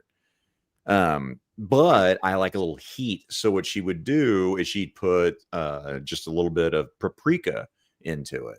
Or sorry, not paprika. I'm stupid. Cayenne. Okay. She put a cayenne into it. It's not spicy at all. Sorry. You're giving the rest of the white folk a bad name. But with cayenne, there's no flavor to it. It just puts a nice heat to it. Yeah.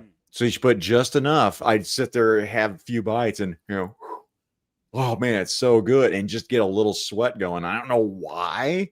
I just loved it. It was something different for cheesecake.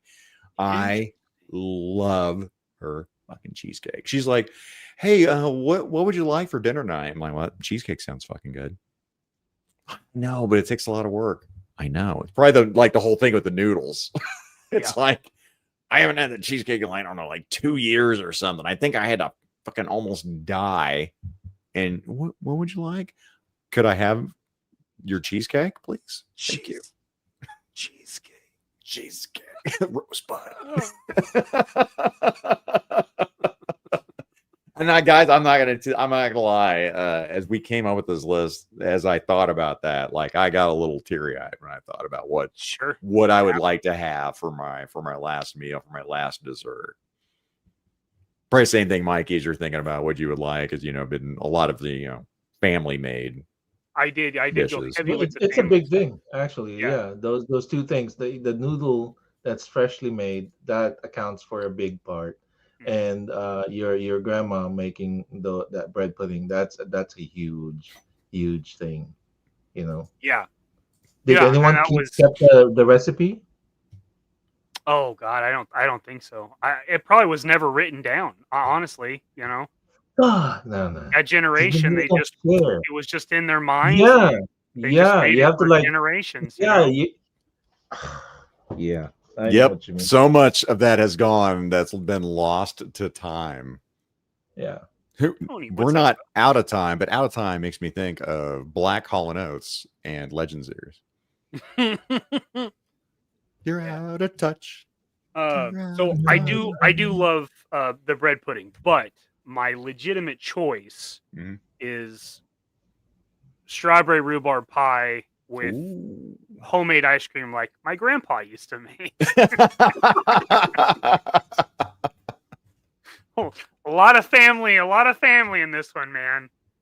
Never rub another man's rhubarb. Oh my god. Yes. At some point, strawberry rhubarb became like my favorite pie. And it was some people that were a part of my grandpa's church that were, geez, Colburn and Doris had to be 85 years old the last time she made one of these pies that I had. Yeah. But it was life changing because that was like the first time I'd had a legit one. I was like, whoa, where's this been my whole life? You know what I mean? Mikey, you I like don't think I've tart? ever had rhubarb pie. Strawberry You like- rhubarb pie is amazing. You like tart a little bit? I do. Oh. Yeah, I like a little bit of the tart. And then the ice cream that used to be like, summertime, 4th of July, Papa and I'd sit out on the porch while he churned ice cream. Yeah. And it was just the best. It was a simple recipe. I mean, but man, it was so good. Heavy cream. Heavy cream. Mhm. Yeah. Mm-hmm. Hell Oh, yeah. so good. You can taste the difference for sure. Definitely. Mhm. We keep going. Do you sell ice cream? I'm like, I'm going down memory lane again with food, and I'm like, Do you have a- butter do you have a- butter brickle ice cream was my favorite ice cream, and they really don't make it anymore. What And is one of the few brickle? places, so butter brickle, basically they put English toffee Yeah. Ooh. into like a butter pecan ice cream, right? But instead of pecan, it was the toffee. And one of the few places that still made it for, again, this was up until like early 2000s, was Worlds of Fun in Kansas City, Mikey. There was an ice cream place there that still had butter brickle ice cream. It was like, I can't wait to go to Worlds of Fun. I don't give a shit about any other rides or anything except roller coasters. And I'm like, I can't wait. And then when they stopped doing butter brickle ice cream there, it was heartbreaking. Oh no. Well, next time you're up, we'll have to go to Handles and see if they have it. I'm all for it. Yeah, there you can. It's rare, but you can find places that'll specialize and actually will still do a butter brickle. I saw some at the store actually the other day because I was like, wow, you don't see butter brickle. Oh, really? Okay. I think it was Tillamook. I think was the brand. But yeah, I was like, holy shit, look at that. I've Papa never like that. seen butter brickle. That's something that Anything. went away for years. So if it's making a comeback, don't call it a comeback. Don't call it a comeback. Been here for years. That would be your secondary choice for your dessert. Is that butter brickle ice cream? Yeah, you know what? Probably. I just thought about it. I'm like, damn, I haven't had that in fucking goddamn forever. Fucking love the shit out The of it. cheesecake with a side of butter brickle ice cream. Oh, there we go. Now we're talking. Now we're talking. Now we're talking. Lump it all together, baby. Woo. Woo. All right, so drink ish. What do you well, first of all, let me just say this. I have to have water with mine, no matter what. I can have my main drink, but you better I have feel me like some water on water's the side. that's always there, Yeah. We'll be right back. All right. So Ish, what are you doing for your drink to quaff your thirst?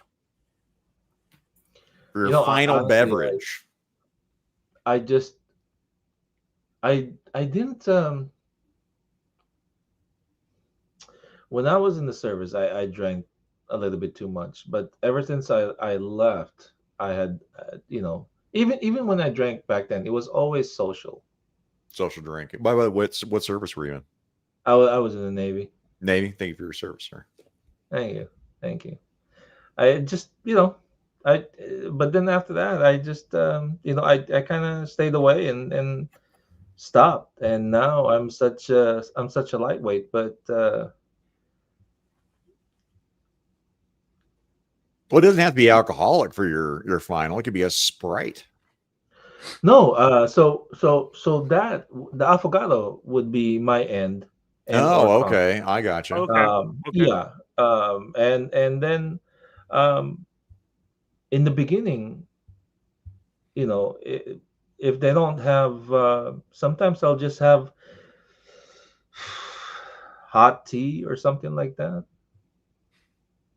Boring stuff for the drinks, nothing fancy. Nothing fancy for if you're gonna get a hot tea. Like, is there a certain brand or a flavor or something? Also, I think tea is gross.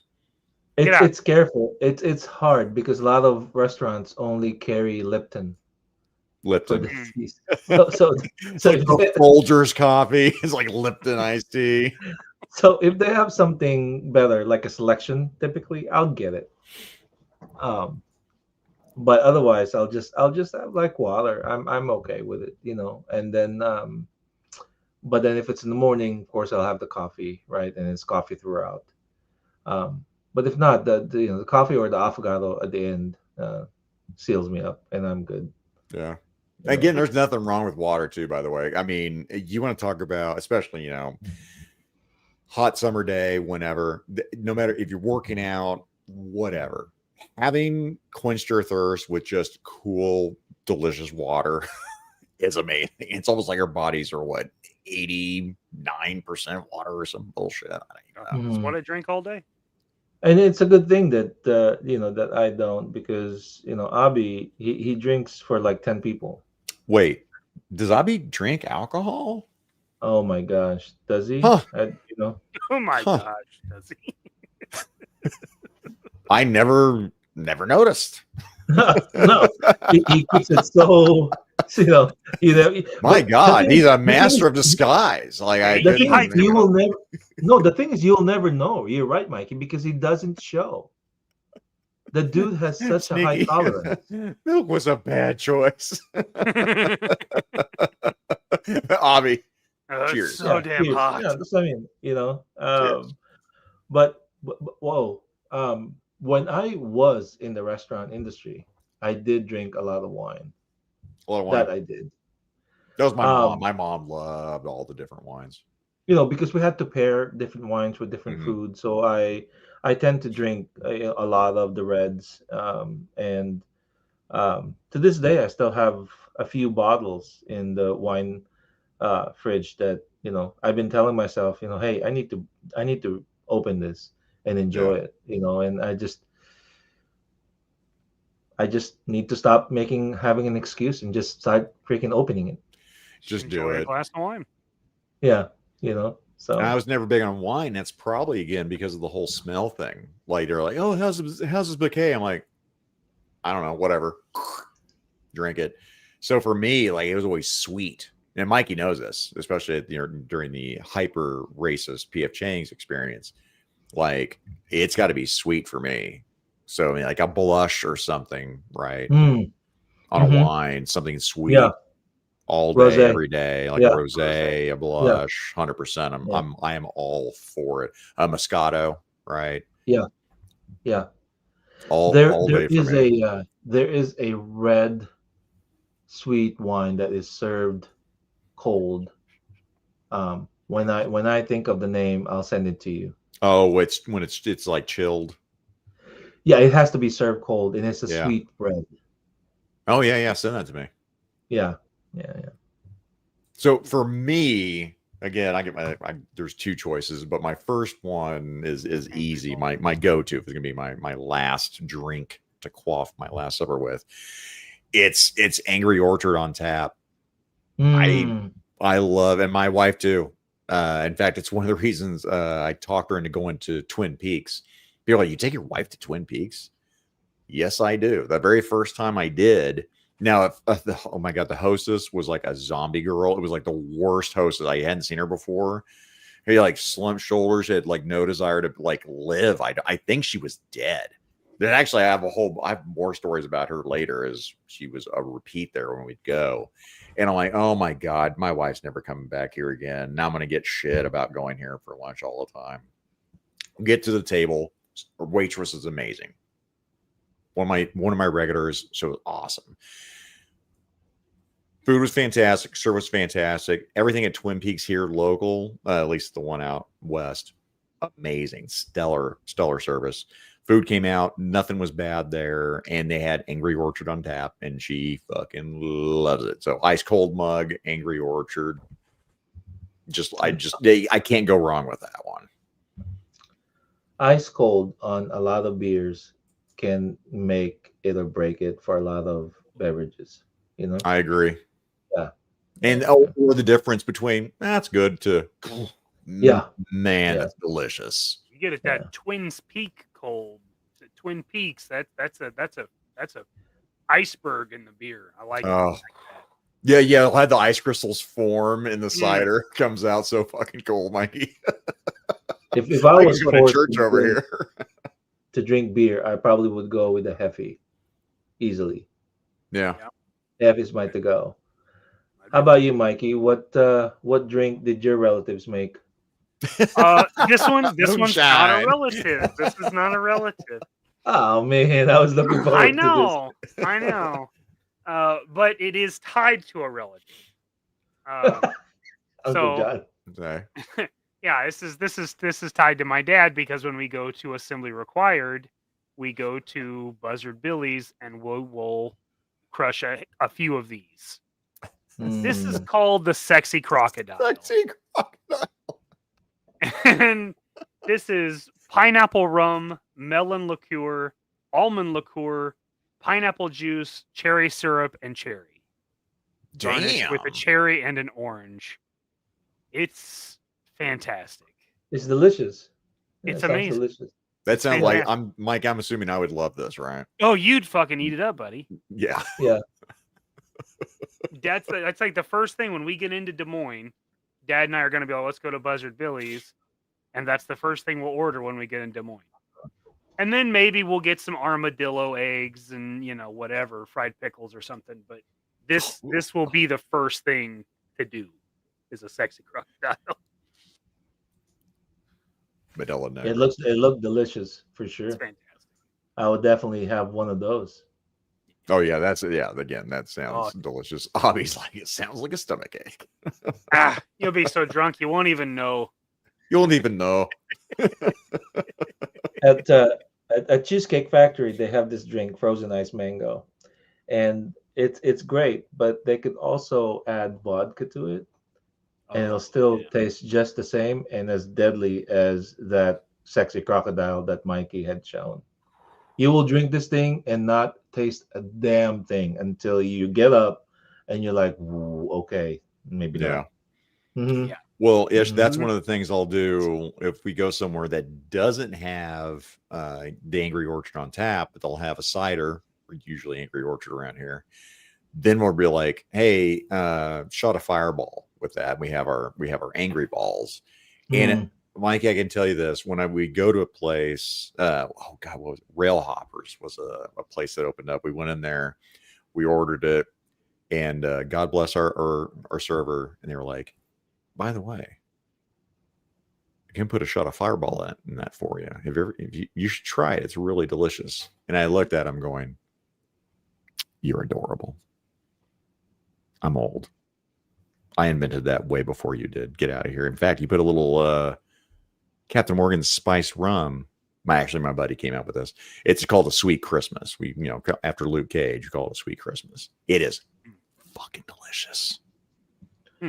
But Angry Balls will serve me just fine. Put a little shot of Fireball in that. But again, the chilled mug, I don't want that shot of Fireball in there.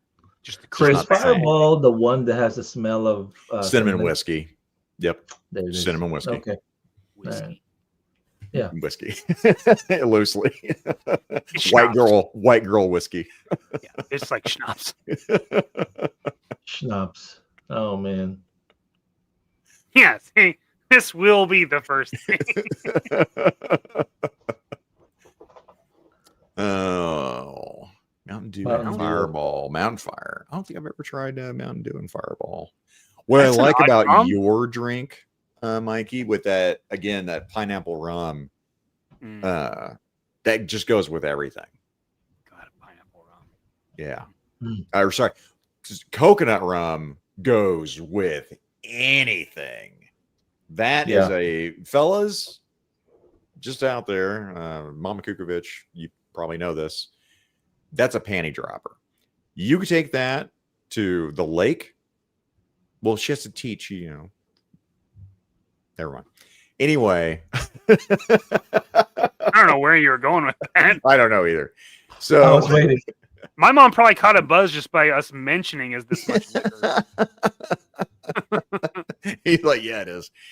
You did. If you went there, you became quickly, you know, the gravity for women to come over because it goes well in Gatorade. Coconut rum goes good in Pepsi, Coke, Mountain Dew, whatever you put that into, it tastes delicious and goes with everything.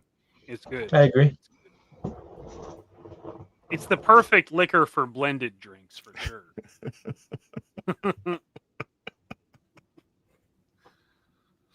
It molds just fine with everything. It does. Mhm. It does. Yeah. Mhm. If I had a Perfect second, advent. my second drink, it would be there used to be at a place called The Hill over here. They had a Breckenridge vanilla porter on tap. In the bottle, it's not the same. It's disgusting. On tap, it was fucking delicious. When I almost died and got better after double pneumonia, got out of the hospital. And she's like, "Hey, you want to go to lunch?" I say, "Yes." So you want to go to The Hill? Yes, I do. I want to have my beer. I'd go get my beer. My dad passes after the funeral. I didn't do a wake or anything in my house or anything like that. It's alone time. We spent the whole day with the family. Put my dad on the ground. What are you going to go do? I'm going to go eat. I'm going to celebrate in private the passing of my father. Toast him off properly, and I want my fucking beer.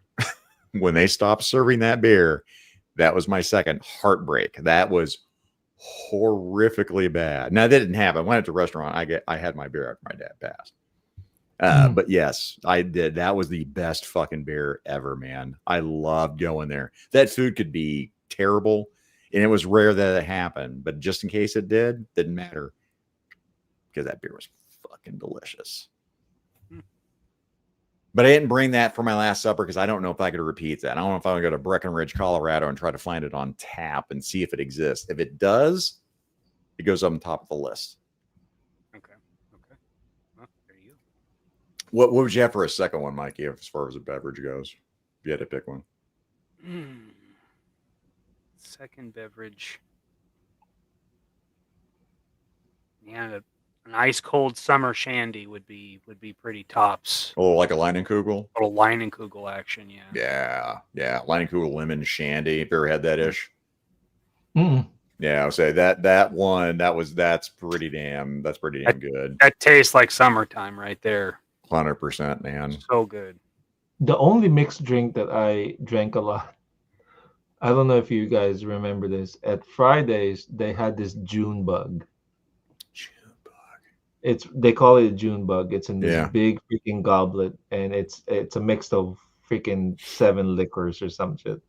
Oh shit! It's one of those. All the servers at the end of the shift will go to Fridays because they're the one open late, and we would just sit at the bar, man, and we would order 1 or 2 June bugs and just shoot the shit until 1 in the morning or something, and then go home. That's the only drinks that I would go, and I remember that because it was a big goblet, 7 liquors, but it was great, Yeah.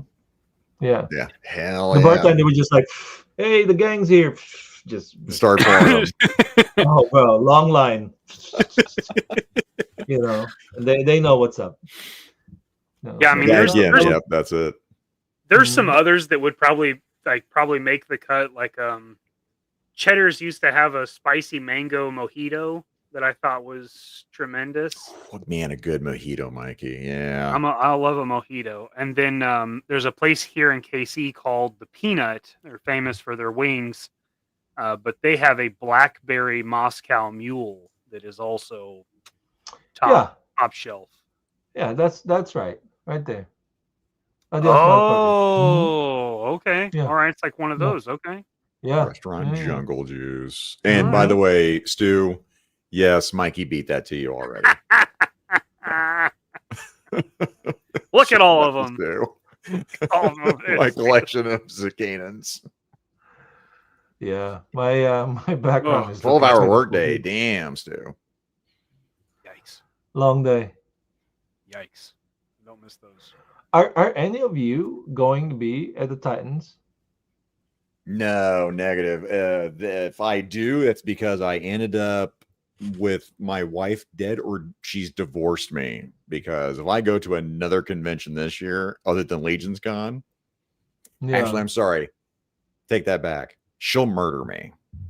She'll take me the fuck out. Yeah. You'll be dead. You'll be dead. DED. Got the death sentence on 12 systems. Zakainen's alive. I wonder if you were like, let's say, coming and you sent and you made a custom. I wonder if they would be biased in grading and judging your creation, Mikey. Bobby Vallo's one of the judges, correct? Yeah. On that panel. Oh yeah, that won't go well for me. Yeah, Mikey has. I don't want to say zero chance, but one of those judges is going to be 0. Yeah, that is true. -10. That is true. He'll handwrite it in. Unless it's somehow anonymous where they don't know who submitted it. Yeah, that's probably true. Anonymous. 10, 0. Oh, I wonder who that. Apparently Russia.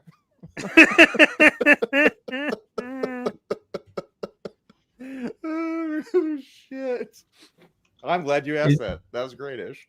It'd be interesting to see the submissions on all fronts. It's always good to see. We have someone flying from Vegas, and he's bringing 1/6 customs. Nice. So when is that? I know we got the links, but when is that? It's the end of the month, 25th, 26th. Let's say the last weekend of October, isn't it? Yeah.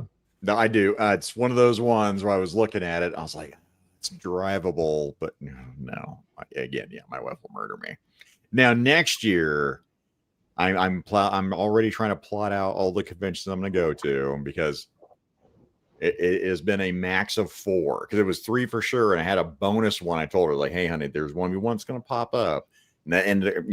Toy Tuber ended up happening. So I was like, okay, well, that is the 4th one. But yeah, next year I would like to make it to 1.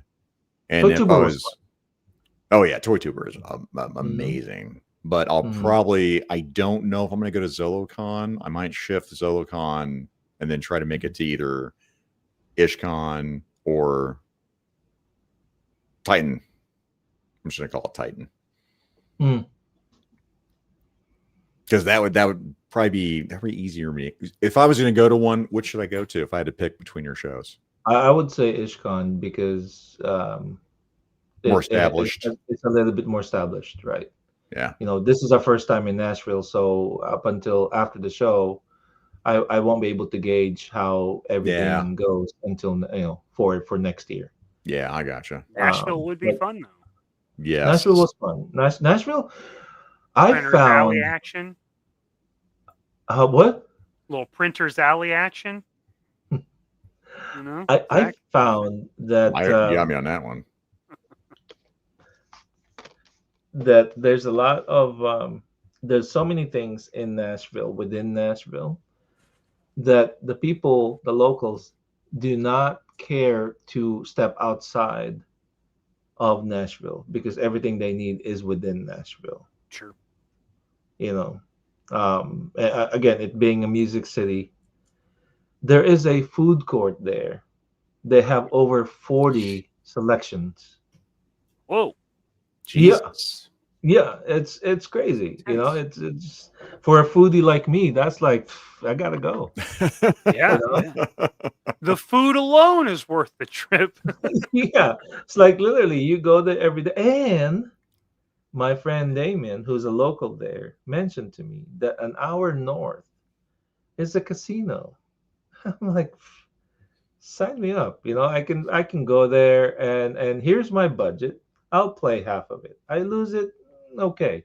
But there's a chance I'll double it and then I can buy more toys. Yeah. That's true. We'll see. That's true. Yeah. Oh man. Here's a question from Jacob here. Mikey, are you doing any other shows aside from Assembly Required this year? No, that wraps up my year for toy shows. Because that'll be third, right? Because it was what, Joe Fest, DFW, and then Assembly Required. Mm-hmm. Yep. Yeah, it's the whole thing, man. Trying and take that much time off work is brutal, and I wish I could take more time off because I'm just doing like a Friday, Monday. So, Ish. I mean, there's and also spend time with my wife and take vacations with my wife. You got to do that. Got to do it. Yeah, there was a lot of there was a lot of shows that I went this year because mainly for networking and also networking. That was big because I'm always looking out on how I can make either IshCon and now Titans like bigger. How can we evolve? How can we add? And it's easy to copy other shows or what they have. Yeah. But the trick is to have something that is maybe similar but not entirely the same, and you have your twist to it. You get your stamp on it. Yeah. Right. For IshCon, I started the poker chip. Poker chips was a big thing. It was a hunt. You ask around who has the poker chips, and when you collect enough poker chips, you go to the front and you enter for the day door prize, which are they were cool. Huge. They were all big, right? When I say big, I'm talking about like, let's say a full wave of Mythic Legions worth like $400. Yeah. Nice. You know what I mean? Those kind of things. So nothing was nominal. And then we had auction. We had bingo. And so people were getting things for way less than what it was, which was the objective of the thing, was to give you enough. I'll be honest, in most shows, and you probably know this as a show goer, after an hour or two, for the most part, you're done. As far as shopping. Just mingling and talking and hanging out, and maybe you'll come back for seconds or thirds, if that. And it's great if that was the case, as always. But what I always wanted to do is provide value and keep you there. Yeah, like a casino. Keep you occupied and have fun while at it. You can mingle there, and then like, hey, 30 minutes later, like, hey, there's bingo, let's go. Yeah. One of the best parts of bingo was the last prize. The last prize was Mythic Legions had released a 2-pack of Horsemen, right? And there's 4 Horsemen. Yep. And so at IshCon, there was 4 of them as one of the prizes. Oh, wow. Oh, and this was like, close to $1,000 prize. Yeah. But to win it, it was a blackout. Oh, yeah. And towards the end, you can tell everybody's butt was puckered because it was like the last number. It was the last number. Come on. 69. 69. 69. Give it to me, Everyone's looking around everybody else. It was like just still. Yeah. And then so somebody won it, right? Bingo, right? Yeah. And a lot of people like, fuck. Yeah. Right? You gotta verify it. Like, you verify that shit. Yeah. I said, wait a minute. I said, let me verify it. And then, and so as soon as I said that, everybody's like, okay, there's a chance. There's a chance. Tom, that guy's an idiot. There's no way. He can't spell bingo. I know that's a lie. But of course, but he did win, and so I was like, and then again, like I had thought at the end, people came up to me like, dude, I had one more letter. Oh, You know what I mean? man. Yeah. So people had fun with that. People had fun with the auction. One of the people that won either the auction or the I think it was the maybe bingo, maybe auction. Anyways, Bobby had a chase for the early release that they had at IshCon, Yeah. and one of the prizes was an exclusive, like 3 exclusives in a bundle.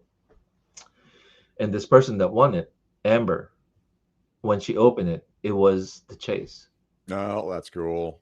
So that was like a big thing, because there was only 4 or 5 people that got the chase at the show out of the 100, for example, that he has. Like the bone collector. Yeah. And for that to be like the bloody version. You're right. So that was a cool thing. But yeah, going back to it, it's just giving the value. Giving it a twist, make it entertaining to where you, again, like we talked, you're saying, you go to the toy show, right? So if you're traveling, flight, hotel, well, they can spend more money on these toys. Hopefully there's a good deal to justify, I just traveled to a toy show to purchase toys. And then if depending on what I bought, can I put it in my luggage? Or now do I have to pay shipping to like get it back to where I'm at? Mm-hmm. So you want that value beyond just shopping. You want to have that experience, Yeah. One of the things that we were playing, the translucent wraith, the Praetorian. Okay. Oh yeah. And one of the things that we were giving away was the Skeletron. Yeah, buddy. The ship. Okay. Yeah. I was only going to give one. Yes. Yeah. Right over there. For Saturday, and the rule was they have to be there because I didn't want to ship this. No. Yes. And as I was talking to Ben Conway, Shout out to Ben. Awesome dude. He's like, Ish, don't worry about it. I'll ship. Do it again on Sunday. Oh shit! All right. And I'm like, damn. Not only that, he sent this awesome Skeletron tickets instead of just regular stubs, and they were amazing, right? Yeah. And so, sure enough, Saturday somebody won. Sunday we were doing it again, right? And people were waiting, and we're calling the numbers, and it was this guy Poe, and we're calling him. Poe figures it out. That Poe. Yes. Yeah. Yes. And we're calling. I'm calling his name. Everyone's calling his name, and this is how good-natured the people were there.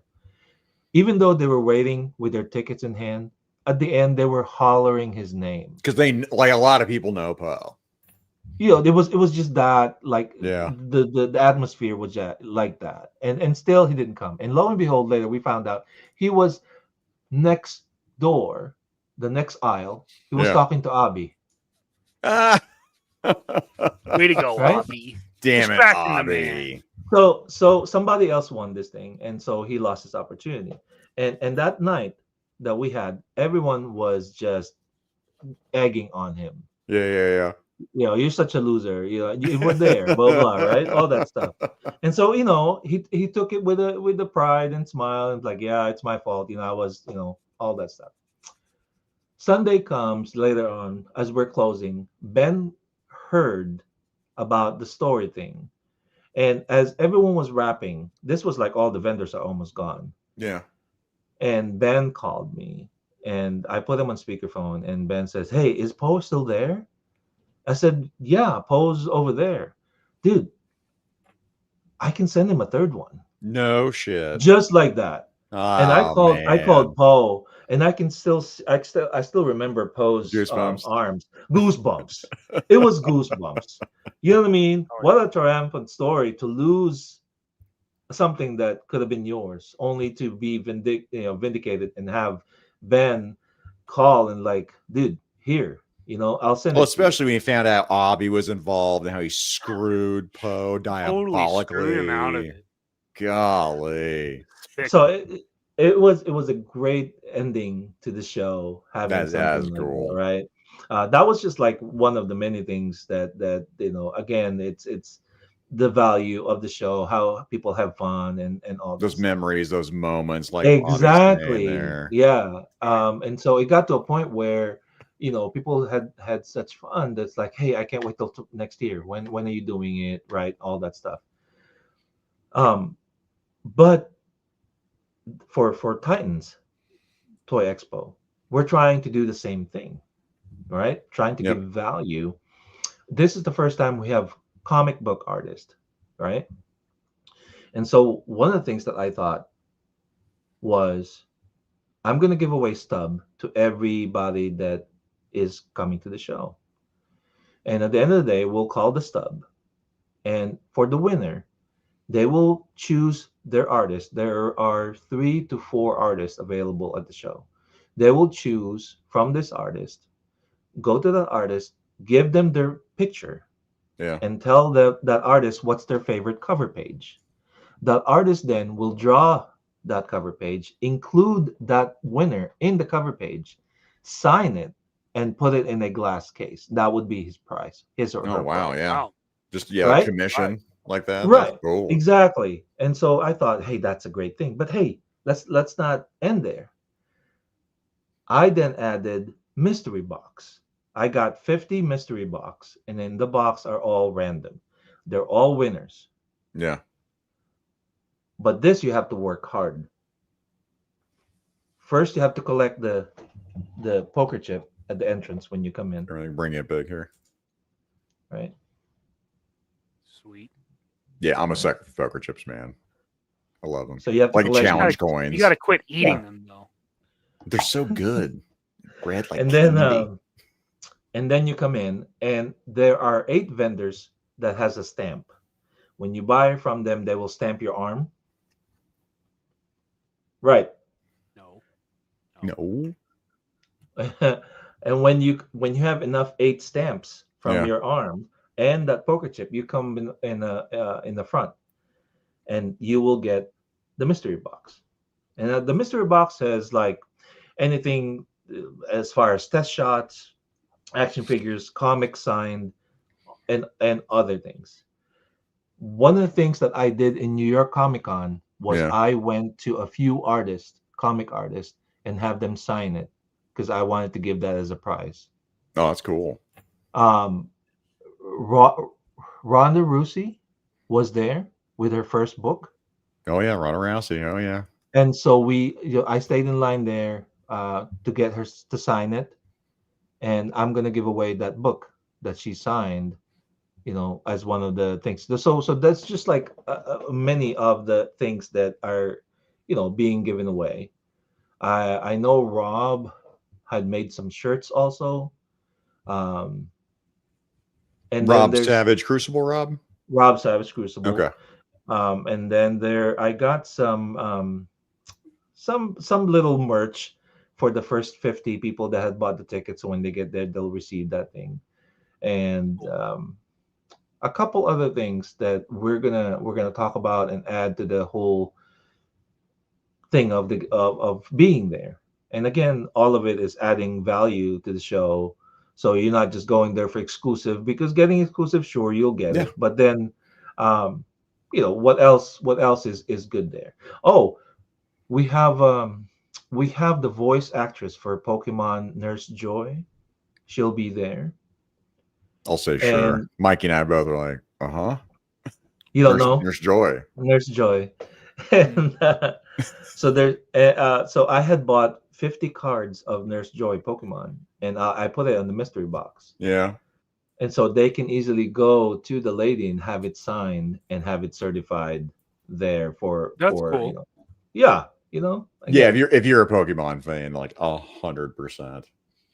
Yeah, that's true. I mean, we always talk about like the shows being more of an experience than the show. Like buying something. Like exactly, you're gonna remember the show experience more than you're gonna remember like, oh yeah, I hunted for this one figure and I found it there. Like that's cool, but the super racist dinners with your buddies, like that's what you're gonna remember. Those are what makes the event unforgettable. Honestly. Yeah, or maybe it's 6 hours of Trump impressions in the fucking lobby that people stick with. You know, you never know what it's gonna be. Where the entire staff was laughing along with, allegedly. I was not there. I didn't see that. Yeah. Or you go to a burger joint randomly with Ish Abi. Be amazing, and or maybe you see some spoiled underwear at a Chili's. Yeah, you never know. You never know. But yeah, it is. Though the shows for me, again, in my collecting, isn't about it. Like if I find a neat toy, like, oh, that's cool. But no, it's about people. You're like Ish. It's networking. That's the big thing. But then throwing in, like you're saying, Ish, and putting an event, a scavenger hunt, a chance at prizes, or those moments where, you know, blackout bingo, and then have a story where Ben is just like a good human being and says, "Oh man, that sucks." Yeah. And again, I know Poe got goosebumps because this thing is that is the coolest toy in my collection. It is metal. She's beautiful. It's a great it's amazing spacecraft. Yeah. So I mean, and you get to see it in person, you're like, "Oh fuck, I didn't win that. Shit, that sucks." Yeah, but yeah, he really lamented on it the night that the night of him losing it, only to be resurrected when Ben. Oh yeah, I'd be dude. I would all have been Ish. I'd been, oh God, why hast thou forsaken me? Like, yeah, I'd have been pining. I had the picture of him in the hallway an hour later after realizing that he had lost that, and you can see the pain on his face. Oh yeah. But that didn't stop the group from giving him grief throughout the night. Right. That's what we do. Oh my God. That's how you know you have friends, because we are relentless. But we'll wrap things up because Mikey and I got to work. We're already into mad overtime because I love talking about food pretty much all night long. We've got the links for Ish below. Ish, what else you want to shout out that we might not have in those descriptions? I didn't even have a chance to look at the descriptions that you added there besides the Facebook and the IG. Yeah. Right. Just keep an eye and this next 7 days, because we'll wrap up the vendor list and where they're located, and so you can kind of like what Mikey has said before, have a game plan of where you're gonna go, because it's very important. What do you want to hit first? I know that's always a big thing, man. Yeah. So other than that, just I can't wait until next weekend and create history in Nashville, and have it a staple. I'm hoping, and for bigger and better things, and then after that, give it a less than 2 weeks rest, and I get to hang out with people at LegionsCon, which is one of my very favorite shows. A lot of people my there. First LegionsCon, so I'm excited. Oh, bro, it's a reunion. LegionsCon is a reunion, of people that I typically see once a year. Yeah. And do I have to fight 78, or can you get me into the Cabal? Like, how does that work? Who's 78? Oh, gotcha. Okay. Oh, good. Call it throne. Gotcha. All right. By the way, we didn't say this before. Post when we end, we actually have a post show Ish. Oh. So okay. just be aware. Backstage, we can talk after the show. It's just us talking after the show. We forget to tell people pre-show because I was on another show tonight, because that's what I do. I'm a whore. Got it. Or a slut, because sluts do not get paid. I do not get paid for any of this shit. Whores get paid. I think you get paid by doing it. It's just a receipt of doing it that you get used and enjoy it. You're not in the Cabal? Oh, is that for those of you going to Nashville, please say hello, take a picture with us, and we'll see you next weekend. Hell yeah. And then I'm excited. For me, it's easy for me. I've got Figure It Out, next Thursday on my channel with producer Scott Hughes. Wolverines. General Halloween, I think, is what we got it narrowed down to. General. Doctor. But yeah, we're gonna do a top 5, like decorations, candy. I think we're gonna zero that in here as I look at chat. Friday, I will be with Jerk doing a live review. He's going to be doing some Operation Monster Force, Dr. Caligari, and I forget which else. A Donner Party. I know he's got that. And then after that, do members only, which probably see Mikey on that, depending. Probably get an invite thrown your way if I have anything to do with it. And then Monday, I don't know. I've got a whole bunch of things in the air for Monday on some maybes. I haven't got anything definite for my Rumble and Ranting Monday. And if I don't, I think what I'm going to do is I've got my Valaverse. Speaking of mystery boxes, Ish, I've got a Valaverse mystery box. I got the C version. I might just do a live unboxing of that. I got ABC. You got all 3. Yeah, you crazy kid. I could have opened that. I didn't think about it. It's show's ruined. Sorry. Worst show ever. Yeah, that's all I know that I've got coming up. I guess it was also announced tonight. I am officially Mega Powers Monday. Jerk decided to spring that on me during tonight's show on Mega Powers with Jersey. Jersey's a permanent fixture on Thursday with a new mod to be announced the next Thursday for the new quartet on Thursdays. But Monday, it's official. And before Mikey says what he's going to be doing, he just got him a new channel member. Oh my goodness. It's crazy. It's crazy town. What a day. What a day. I'm just going to hit you with the shorty. Big ass titties. I swear by my pretty floor bonnet, I will. Thank you. Ooh, what a lovely tea party. Oh, yes, of course. I thought you meant him. Appreciate it. That's a good one. That's a banger. That's a banger. Classic. Mikey, what you got coming up? Wednesday, another episode of JMK Custom Works Live. I don't have a project planned out. This Wednesday, I finished my cross-country custom commission. Nice. Nice. That's the cross-country there. So this upcoming, I may just be working on painting heads because I've got a bunch of those. I did, yeah, a bunch of them. Like that Phoenix too, by the way. I saw there was a couple of those on there. There's some heads to be. You got some. Okay. You're gonna be busy. I'll be busy. That's it. Next week, next Sunday, Dad and I will be doing a couple of kooks. So that'll be back on. We've taken a few weeks off. We'll be ready to talk about some stuff. That's it. That's all I got. See it? That's it. Feels like there should be more.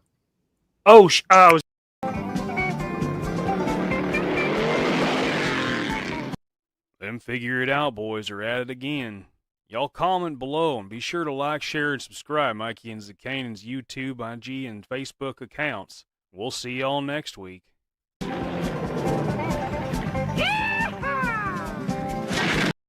Hit it. I'm gonna get real weird with it. Do it. Do it. Let him watch. Let him watch.